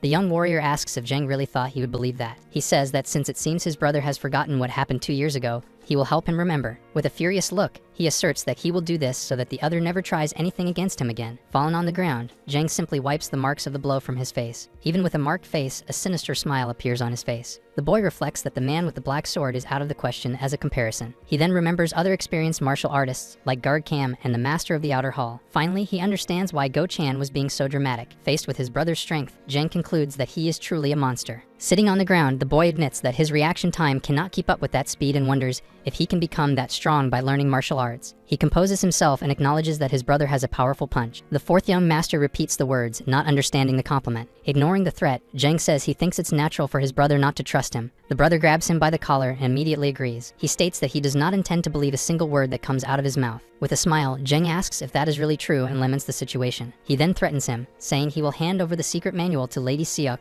or to the second brother. The threat infuriates the young warrior, who prepares to attack again. While holding his arm, Zhang provokes him, questioning whether the other two brothers would let him live in peace. To finish, he reminds him that the brother was the most beloved successor candidate by the master of the mansion. Furious, the fourth young master shouts, asking if he is threatening him. Zhang coldly replies that his life depends on it, and asks if that doesn't sound like a threat. The young warrior is left speechless, shocked, as suspicion begins to arise in his mind. He releases his brother's arm and asks who he really is. Without averting his gaze, he continues questioning whether this is really the true Mak Gaeongwon. The question leaves Go Chan terrified in the background. Zhang responds with disdain, asking who else he could be. Confused, the younger brother questions what he means. Zhang accuses him of speaking as if he knows everything about him. The brother scoffs at the idea of not knowing him. He recalls that he attacked him 2 years ago, and that since then the real brother has always run away in fear of him. Zhang interrupts him and asks what else he knows besides that. He then confronts him directly, questioning what he really knows, besides the fact that they are half-brothers and the incident from 2 years ago. Zhang continues, asking if the brother knows what he likes, what he thinks, or why he doesn't want to become the master of the mansion. With a clenched fist, the fourth young master tries to react, but stops mid-sentence. Suddenly, he explodes and shouts, asking if they know him, since they have always treated him like an inferior bastard child. He questions why Zhang sought him out to negotiate instead of going after the better brothers, who never acknowledged him. Calmly, the boy replies that the reason is simple, because the younger brother is the best of all. Completely taken aback, the young warrior asks, astonished, what he said. He remains silent, trembling as he tries to process the unexpected compliment. Soon, he remembers how he has always been insulted and excluded because of his origins, feeling lonely and isolated. He reflects on all the years of training, hoping to be recognized by someone. Then he realizes that the person he had been waiting for is right there in front of him. He thinks he expected to be hated because of what happened 2 years ago. Looking up at the sky, he questions whether this means he also needs to change. After a sigh, he composes himself and says that it's okay, to Go Chan's surprise. Finally, he faces Zhang and declares that he will listen to what he has to say about the negotiation. With a satisfied smile, the boy agrees and begins to explain what he wants. A new day begins to dawn over the mansion, marking the end of the negotiation. After the agreement, Zhang and Go Chan walk silently through the courtyard. Go Chan admits to himself that what the young master did was simply incredible. He reflects that he did not expect that approach, but understands that Zhang needed a plan since the true young master mastered martial arts. Back to the negotiation, the boy states that he has 3 requirements for his brother. He asks to be left alone and to receive financial support, questioning if the brother can promise that. Mak Yuchun agrees and asks what the 3rd requirement is. With a smile, Zhang reveals the last request, acting as if it were the least important after the other priorities. He asks for the basic martial arts of the mansion, leaving Go Chan worried that the direct request could expose him. However, the younger brother simply asks if he forgot, without suspecting anything, exactly as Zhang planned. To gain the brother's trust, Zhang validated his thirst for recognition, making him doubt nothing. Thus, Mak Yuchun began to teach the basic martial arts to Zheng without questioning anything. While the genius Mak Yuchun took 2 hours to memorize the manual, Zheng learned everything by listening just once. Back in the present, Go Chan praises the young master, admitting that it was good to have finished alongside him, even if it wasn't what he expected. He continues to be impressed, lamenting the loss of the manual, but Zheng responds indifferently, saying he doesn't care at all. In a reserved tone, Go Chan reveals that he didn't even teach the technique correctly to him. Zheng stops walking, surprised, and asks what he means. After a brief pause, Go Chan decides to tell the truth. He explains that he taught the technique in an altered way, changing parts every 13 or 14 characters. With a satisfied smile, Zheng admits that he was afraid of being discovered, but managed to escape. Terrified, Go Chan realizes that an altered manual could incapacitate someone or even cause death due to key deviation. Indifferently, Zheng asks what the problem would be. Intimidated, Go Chan stammers that it is nothing, absolutely nothing. Meanwhile, in a distant pavilion, night falls. In a dark place, a mysterious shaman named Reflection waits in silence. Suddenly, he strikes the ground with his staff, reacting to a presence. Soon, the master of the Phoenix Pavilion appears and comments that they haven't heard from New Moon. He explains that she failed the mission and even betrayed Mrs. Seok, severing ties with the clan. The master laments that the pavilion's image has also been harmed by the failure. Without hesitation, he turns to his disciple, Reflection, and orders him to find New Moon immediately. He concludes the order by demanding that the truth be revealed to restore the pavilion's reputation. Reflection accepts the mission without hesitation and sets off to fulfill his duty. Far away, Reflection crosses a mountain range in search of answers about the recent events. Soon, he finds New Moon's hat and bracelet discarded on the ground, marked by the traces of an intense battle. The shaman approaches, noticing traces of dark energy permeating the area. Carefully, he uses a talisman to initiate an investigation ritual. During the ritual, Reflection recognizes that New Moon was one of the most powerful shamans of the pavilion, but met a tragic end. He confirms his suspicion. Something very wrong happened there. Invoking the authority of the Key of the North, the shaman declares that he will reveal everything that occurred in that place. With a swift decree, he materializes the events of the past before his eyes. The ritual works, and Reflection begins to witness the confrontation in detail. The vision reveals how New Moon was completely dominated by Zheng's force and his entity. He observes the shaman stating that she would temporarily retreat, but promising to return to finish the confrontation. Surprised, the shaman assimilates the truth about her defeat. Suddenly, the presence of the blue spirit manifests, touching his face during the ritual. The spirit reveals itself completely, enveloping Reflection in a dark and powerful aura. Paralyzed by shock, the shaman remains still in front of the revelation. When the vision ends, he falls silent, trying to process everything he saw. Breathless, Reflection clearly identifies the presence of the blue spirit. With a serious expression, he seems to reach an important conclusion. He states that he will need to prepare himself in the best way for what he discovered to be the Gu Diao. The scene shifts to the courtyards of the Wooden Sword Hall. There, the blue spirit observes something with a thoughtful expression. Nearby, a martial arts manual is open, displaying fundamental techniques. With impressive speed,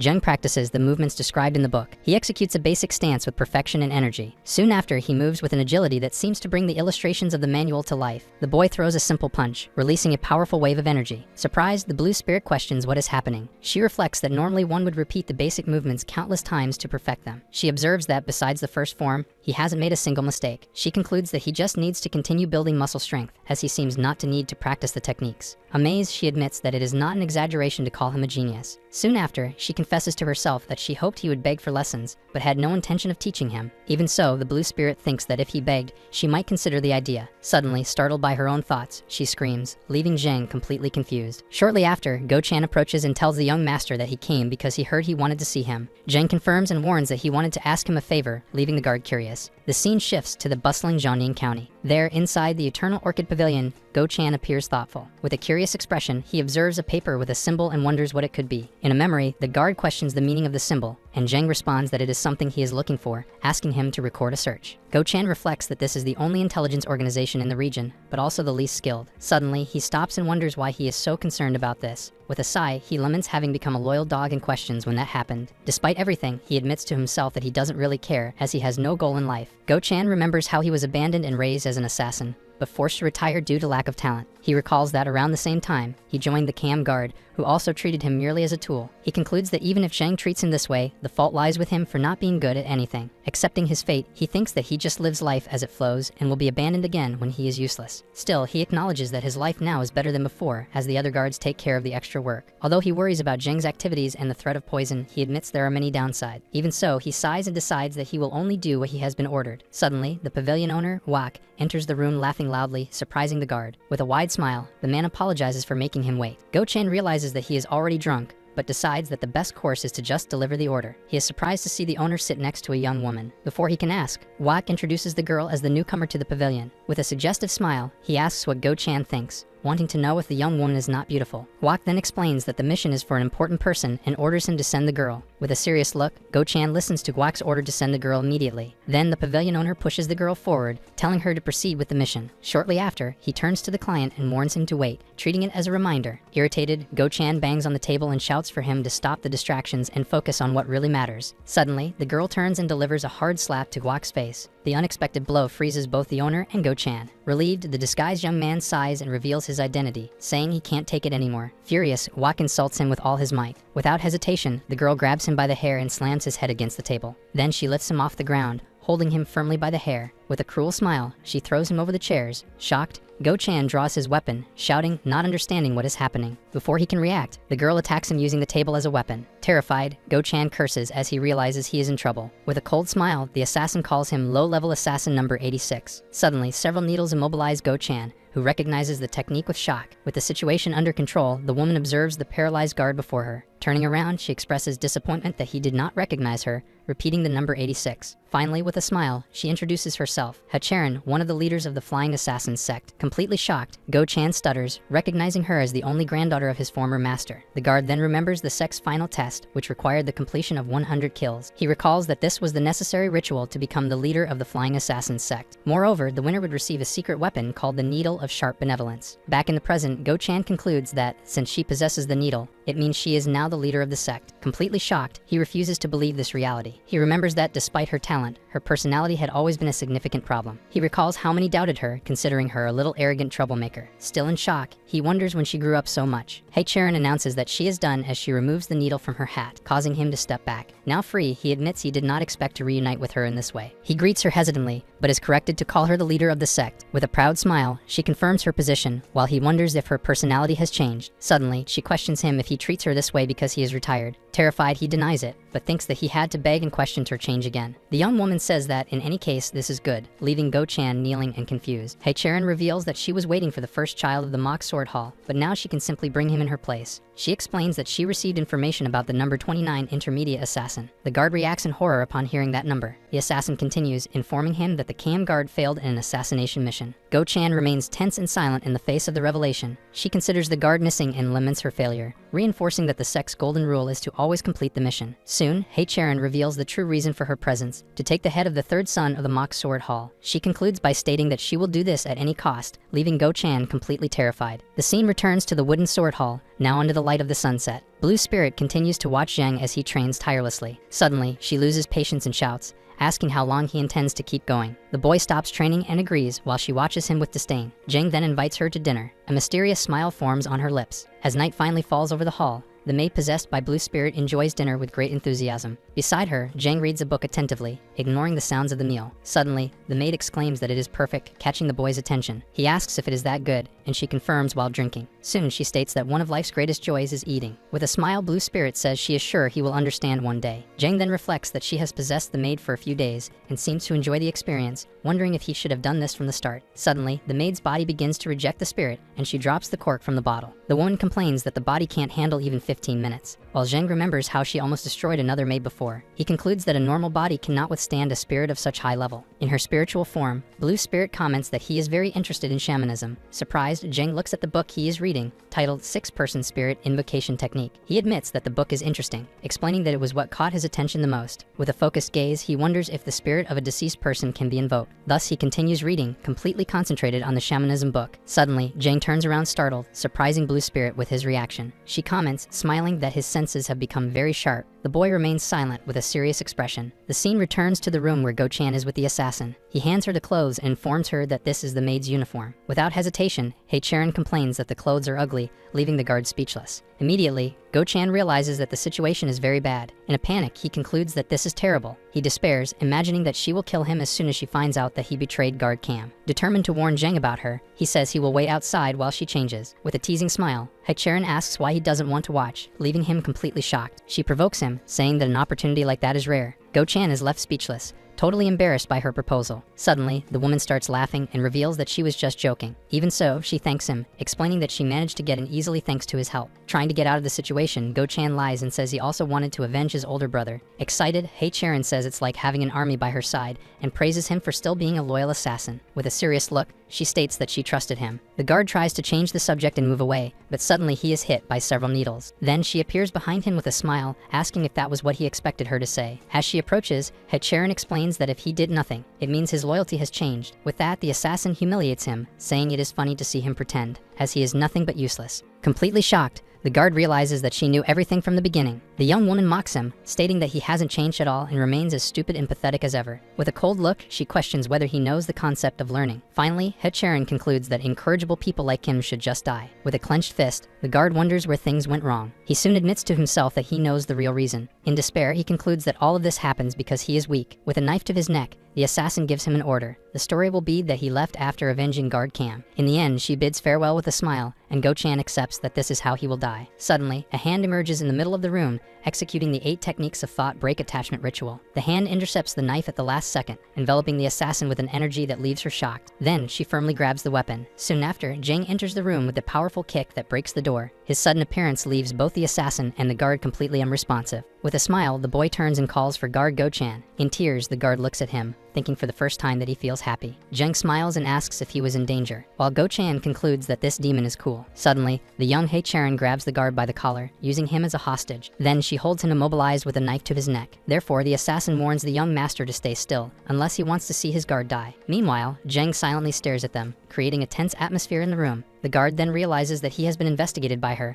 but notes that the information about him being terrible at martial arts is incorrect. Thus, he imagines how shocked she must be to see him use advanced skills like telekinesis. At that moment, Go-chan assumes that the woman believes she is facing a peak martial artist. However, he knows that she could not know the truth. Soon, he remembers that this demon has no heart, and still that he is someone who does not care about the lives of others. Thus, Jeng advances without caring about the threat. Desperate, the guard thinks he is going to die, while the boy prepares to throw the knife. With a quick motion, the weapon is thrown and embeds itself in the ground. The blade stuck in the wood leaves both the assassin and the hostage completely confused. With a cold look, the young master then orders her to let him go. Completely stunned, Hei-charon questions what he meant by that order. Even so, he proposes to let her go if she releases the guard, but clarifies that he has only changed his mind about him. With an unexpected smile, the boy warns that it would be a loss if the guard died and suggests that she take the opportunity to leave. Surprised, Go-chan wonders if that demon is really trying to save him. Meanwhile, the tension in the room increases and everyone stares at each other in silence. With a mocking smile, the woman wonders if she heard the order to let him go correctly. Furious, she questions how he dares, reminding him that she is the leader of the Flying Assassin sect. Next, she presses the knife against the guard's neck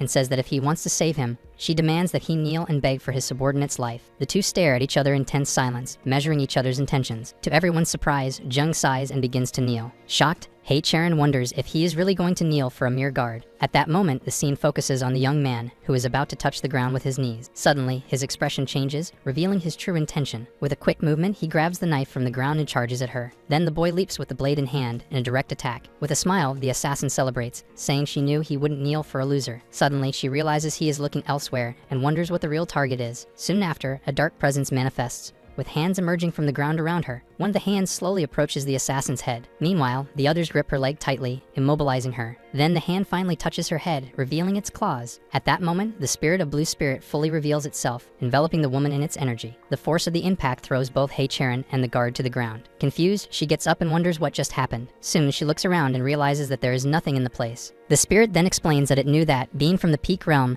she would sense its aura and dodge the attack. However, the assassin questions him, asking if he is forgetting something. At that moment, Jeng throws the knife, which hits her weapon squarely, disarming her. Then he kicks both of them, pushing them apart. With that, he welcomes guard Go-chan back, who reacts startled by what happened. Completely shocked, the woman wonders what is going on. She soon realizes she was saved but does not understand what is happening. The sensation of a strange energy behind her makes her question what kind of trick this is. Despite the distraction, she notices that the real threat is the knife he is holding. With a smile, she concludes that he is weak. She then decides to end this quickly, before he tries something strange again. With determination, she charges for the attack, declaring that she will kill him. Suddenly, she pulls out a new weapon, and the guard stares at her in horror. Go-chan recognizes the object and is left speechless. He then identifies the weapon as the Extreme Execution Needle, the supreme weapon of the sect. With a grim smile, Jeng warns him that this was not a smart move. With a scream, Hei-charon charges forward and attacks, shouting that he is wrong. Jeng then uses the attachment ritual, aware that the weapon was made to annihilate even the most experienced martial artist in a single blow. Suddenly, both the boy and Blue Spirit react with surprise at what is happening. With that, he realizes he cannot move as the weapon advances toward him. The assassin then reveals that the weapon was made to pierce internal energy,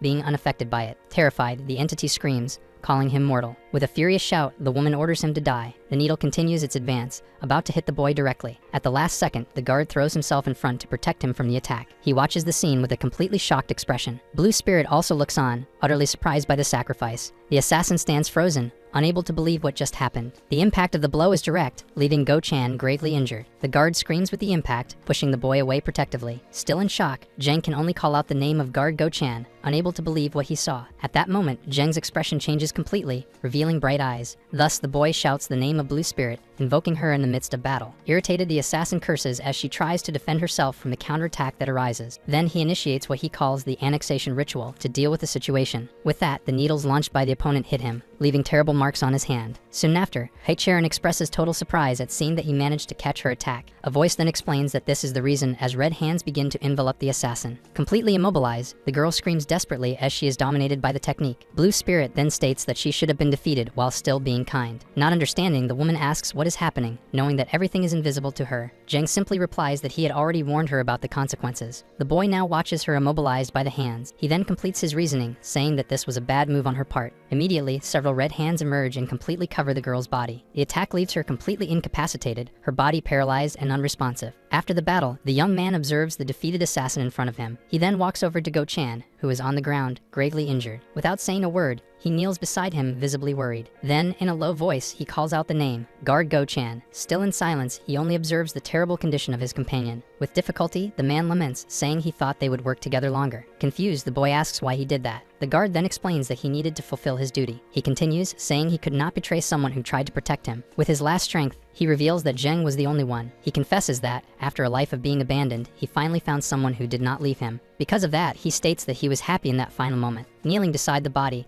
the young man remains silent for a moment. Suddenly, a voice approaches from behind and asks if the guard is dead. The question comes from the assassin, who is now standing with a completely different posture. In a low voice, he accuses her, saying that she devoured him. The entity, now in the woman's body, confirms that yes and says it was not bad, as she loves young and beautiful bodies. She seems satisfied with her new body, admiring the acquisition. Soon after, the entity becomes irritated, complaining that this body will not last long either. With a glance at the guard, she laments that it is a shame, as he should not have died that way. She continues, explaining that since he did not become a vengeful spirit, he must have died satisfied and without regret. Jeng remains silent, with his gaze down and serious. Then the boy begins to explain that, according to the spirit summoning technique, there is another way. Not understanding, the entity in the assassin's body asks what he means. He explains that vengeful spirits are born from hatred, but can also arise when one dies in a place filled with death energy and regret. Jeng continues, saying that since his own energy core is made of death ki, he can intervene. With that, the boy asserts that he is sure he can turn the guard into a vengeful spirit if he uses his death ki. While the entity doubts that it would work, Jeng begins the ritual over the fallen body. With his hands in position, he recites the words of the spell, asking for help from the fruits of Buddha's teachings. He continues the invocation, asking that this become the symbol of his spiritual discipline and the cultivation of his mind. Immediately, an energy begins to shine intensely in the chest of the wounded. The light pulses from the river of the dead, where all things are interconnected. With this, Jeng commands the spirit to detach from the body and step back onto the earth. Soon, a small sphere of energy emerges and floats in the air. Surprised by the result, the entity in the assassin's body asks if the ritual is complete. She then realizes that since the boy used his own key of death, he brought the spirit back as a familiar. The entity warns that the newly formed energy is very weak and may disappear at any moment,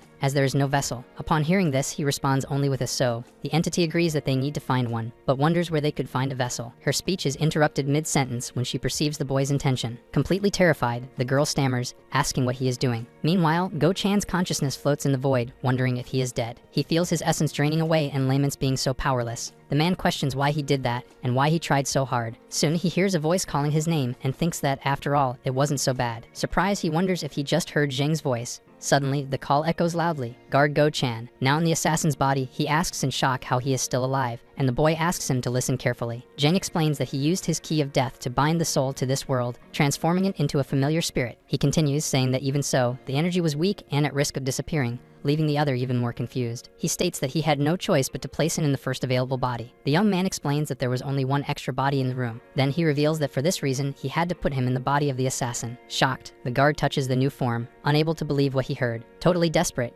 Go-chan screams, asking what the hell happened. As soon as dawn breaks, a desperate scream echoes through the room, pleading to be freed. Go-chan, in panic, asks the young master to switch his body, as being a woman is too much for him. While trying to move a door, Jeng explains that he will disappear if he leaves, and that a new vessel would require another death. The guard then realizes that he is completely trapped, as on top of everything, he would have to face the Flying Death School. Suddenly, a mysterious voice advises him to be content, making him ask who is there. Soon, the blue spirit reveals itself in its ghostly form, causing the newly transformed one to scream in terror. It states that, even without knowing who she is, now as a ghost, he can feel the difference in power between them. Still in shock, he reflects on the immense disparity of status that separates them. This realization is so intense that it gives him a terrible vision with the imposing presence of the entity. He then looks at Jeng and wonders what kind of boy he is to be beside such a being all the time. The spirit questions him about his expression, saying he should be grateful, but he only complains that he is a man. She reprimands him for thinking like a mortal, stating that he should be happy for having ascended in rank. With that, the young voice suggests they confirm this theory, leaving the other frightened. Immediately, Jeng's foot advances towards him.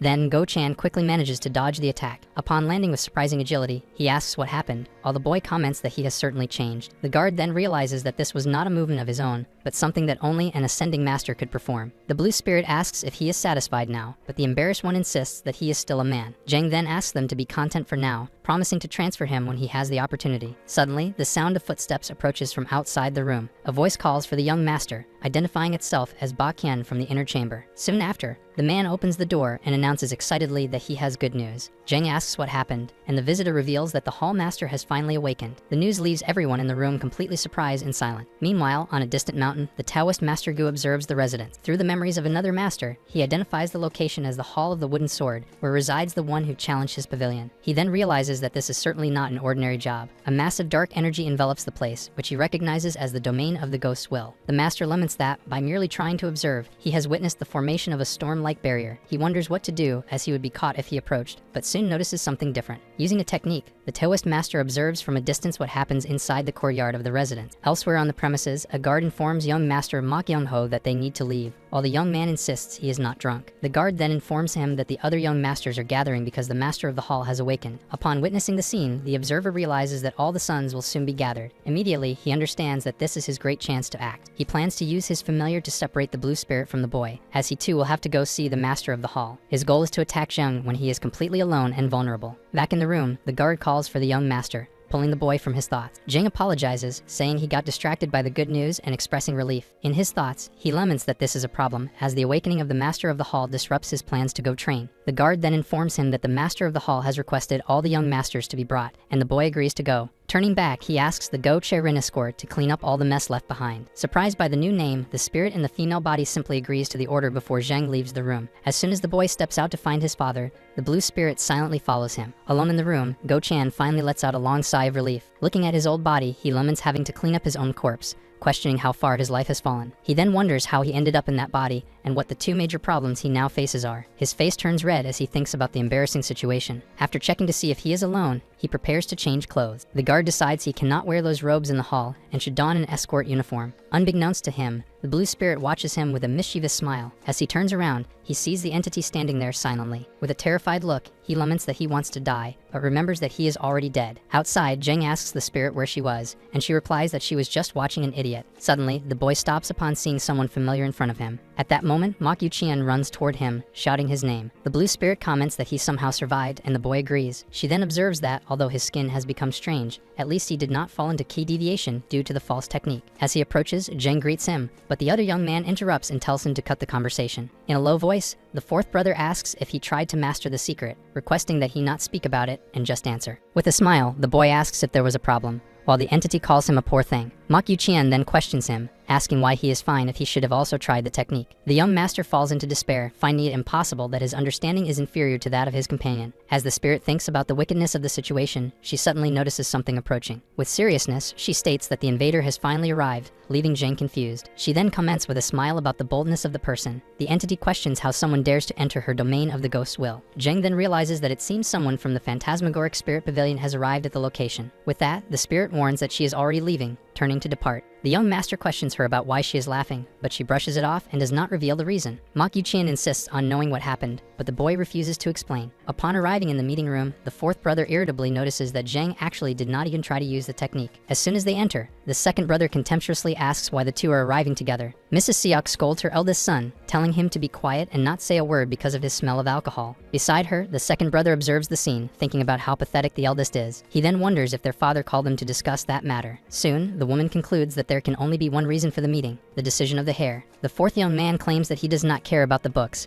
as everything will be resolved when he becomes the heir. In silence, Zhang reflects that he can finally feel his father's powerful energy. A guard then announces to the master of the hall that all the young masters have gathered outside. From inside the room, an imposing voice simply orders them to enter. Then all the sons bow together and offer their respectful greetings. Zhang also offers his formal greetings while observing the man who is his father. Before them, the master of the hall, Mok In-dan, silently watches the four sons. The patriarch then says that it is good that everyone has come to welcome him. In the presence of the patriarch's imposing figure, All the sons remain silent. Thus, Jang understands that the others' concern was not merely out of greed, but something deeper. He soon realizes that what unites everyone there is the fear of their own father. The boy finds it surprising that, even surrounded by murderous energy, the man before them does not convey any fragility. In this way, he recognizes that he is truly in the presence of the master of the mansion, Makin Dan. In silence, he continues his analysis of the situation. This observation leads him to question the true nature of his father. He wonders who or what brought that dark energy to the place. Meanwhile, far from there, at the residence of the martial artists of the outer hall, Master Taoist Gu breaks an artifact in his hands and begins to reflect, trying to understand the recent events. He soon asks if what they are saying is that the patriarch awakened because of the murderous energy. Still in disbelief, he questions how such a feat could have been possible. Then, a voice manifests, revealing that it heard the sounds of Gu Dio earlier, catching the Taoist by surprise. With a laugh, the burly man asserts that a shaman must have intervened and freed the leader of the mansion. Therefore, he declares that the path is simple. He himself will have to finish the job. At that moment, the warrior remembers something as he approaches the unconscious guard. With a cruel smile, he asks if the man had a good nap. At the same instant, the guard screams in despair upon realizing he has been caught. Soon after, he is brutally eliminated by a devastating blow. The attacker then throws a body outside. In the darkness, several pairs of bright eyes open. Wielding his weapon, the man orders everyone to advance. Thus, his dark army begins to march toward the mock sword mansion. Meanwhile, back in the room, the four brothers remain silent before the patriarch. Finally, the master of the hall breaks the silence and begins to speak. With his imposing voice, he asks if they know why they have been summoned there. None of the heirs respond, remaining silent with tense expressions. Soon, Jang decides to speak up and asks if the meeting is not to choose the successor. The direct question surprises the others, while the patriarch stares at him speechless. The master of the mansion then reflects that the son has indeed changed and wonders if the master of the inner hall was right. Amid a memory, the patriarch questions whether it was really the boy who saved him. The guard confirms, explaining that he apparently was the one who stopped the craze and possessed shaman. At that moment, the master remembers having thought that it was all just coincidence, or perhaps a lie to seize power. Still, he continues with his analysis, recalling how, in the past, the son wouldn't even lift his head and now showed no signs of nervousness. In light of this, he decides that he will need to confirm with his own eyes, and declares that he will test them personally. While explaining that the goal is to verify if they are qualified for the position, the youngest interrupts to apologize. He then firmly states that he would like to decline participation in the test. The unexpected refusal leaves everyone surprised, and the patriarch questions whether he really does not wish to be tested. Upon hearing the confirmation, the second brother smiles, commenting that this makes things much easier for him. With seriousness, the master looks at him again and asks the reason for his decision. With his gaze directed at the ground, the young man replies that he feels he is not good enough. Even so, the father insists on understanding the real reason,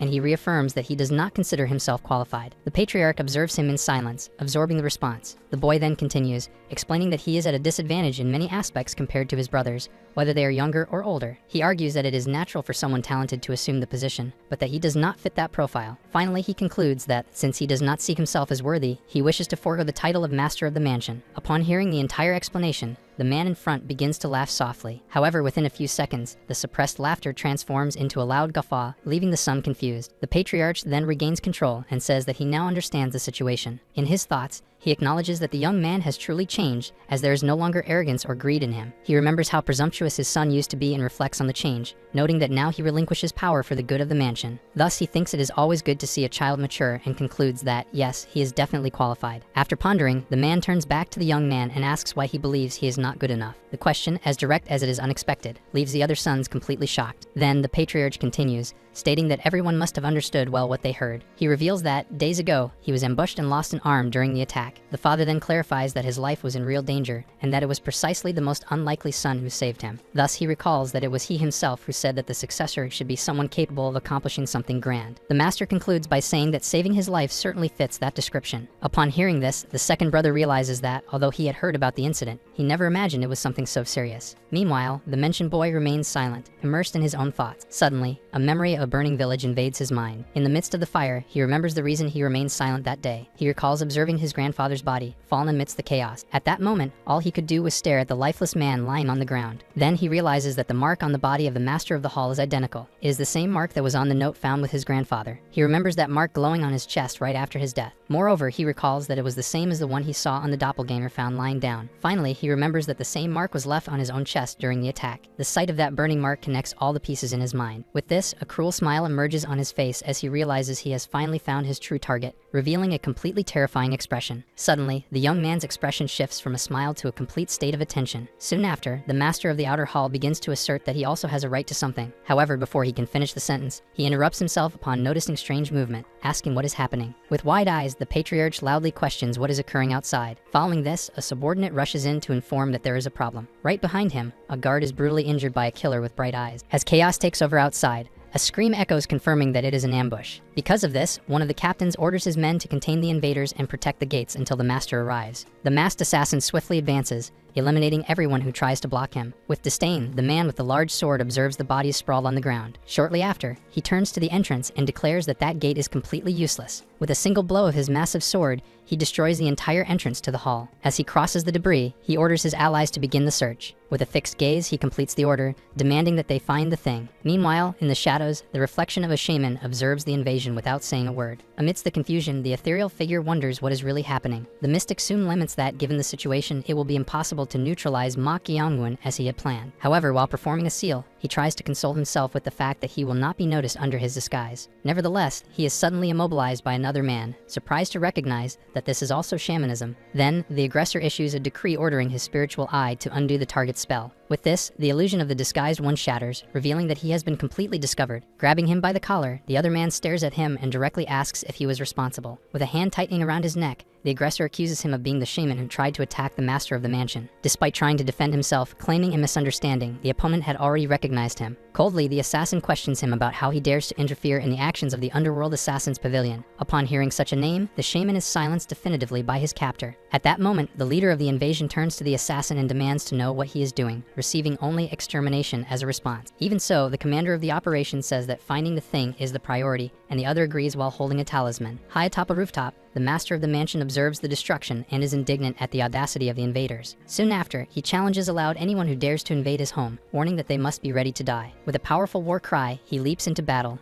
inspiring his sons to protect him and fight for the mansion. Taking advantage of the chaos, the young Zhang decides to follow his own path. He then realizes that, amidst so much chaos, no one would notice the disappearance of a single person. However, the memory of the mark on the chest of the master of the outer hall makes him hesitate for a moment. With that, he questions whether he should help since he did not have the chance to ask his questions. Suddenly, a dark energy begins to manifest in his hand as he senses a presence. Right behind him, an assassin leaps from the shadows to attack him with a sword in hand. Without even turning around, the young man stops the blow with his hand, completely surprising the attacker. He then confirms his suspicions as the enemy falls defeated by that strange energy. Nearby, everyone fights desperately to survive amidst the battle cries. Zhang merely observes the fallen body at his feet and the mansion being consumed by flames. Finally, he reflects on the satisfaction he feels with the despair and suffering generated by so many losses. Observing the energy in his hand, he recognizes it as the pure key of death. With a satisfied smile, he states that the place is overflowing with energy and wishes to absorb it completely. However, he soon realizes that it would be too dangerous to try to circulate his Kai in a place like that. Suddenly, Go Chan runs towards him and asks, worried, if the young master is okay. Out of breath, she tries to explain that she was changing clothes when a group of strange people invaded the place. Ignoring the explanation, he merely comments that she arrived at a good time. He then crouches down and asks the young woman to protect him for a moment, as he will circulate his Kai. Shocked, she begins to shout that he cannot do that here, but is interrupted by the attack of an assassin. Even reluctantly, Go Chan finds herself forced to block the enemy's blow to protect the boy. Already in meditation, the cultivator merely confirms that the process has begun as expected. He then reflects on how the key of death created by dozens of losses is pure and full of emotions. As he absorbs the energy, he calculates that it is double what he obtained from that beast, but soon corrects himself. With a smile, he realizes that, in fact, the energy is 3 times more powerful. While fighting, the young warrior complains that there are too many enemies and wonders where the terrifying ghostly woman is to help. As soon as she finishes speaking, she turns and freezes upon seeing the master of the outer hall, Sang-won back, right there. With a thread of hope, Go Chan remembers that the young master has another spirit familiar and questions whether he would be the demonic monk,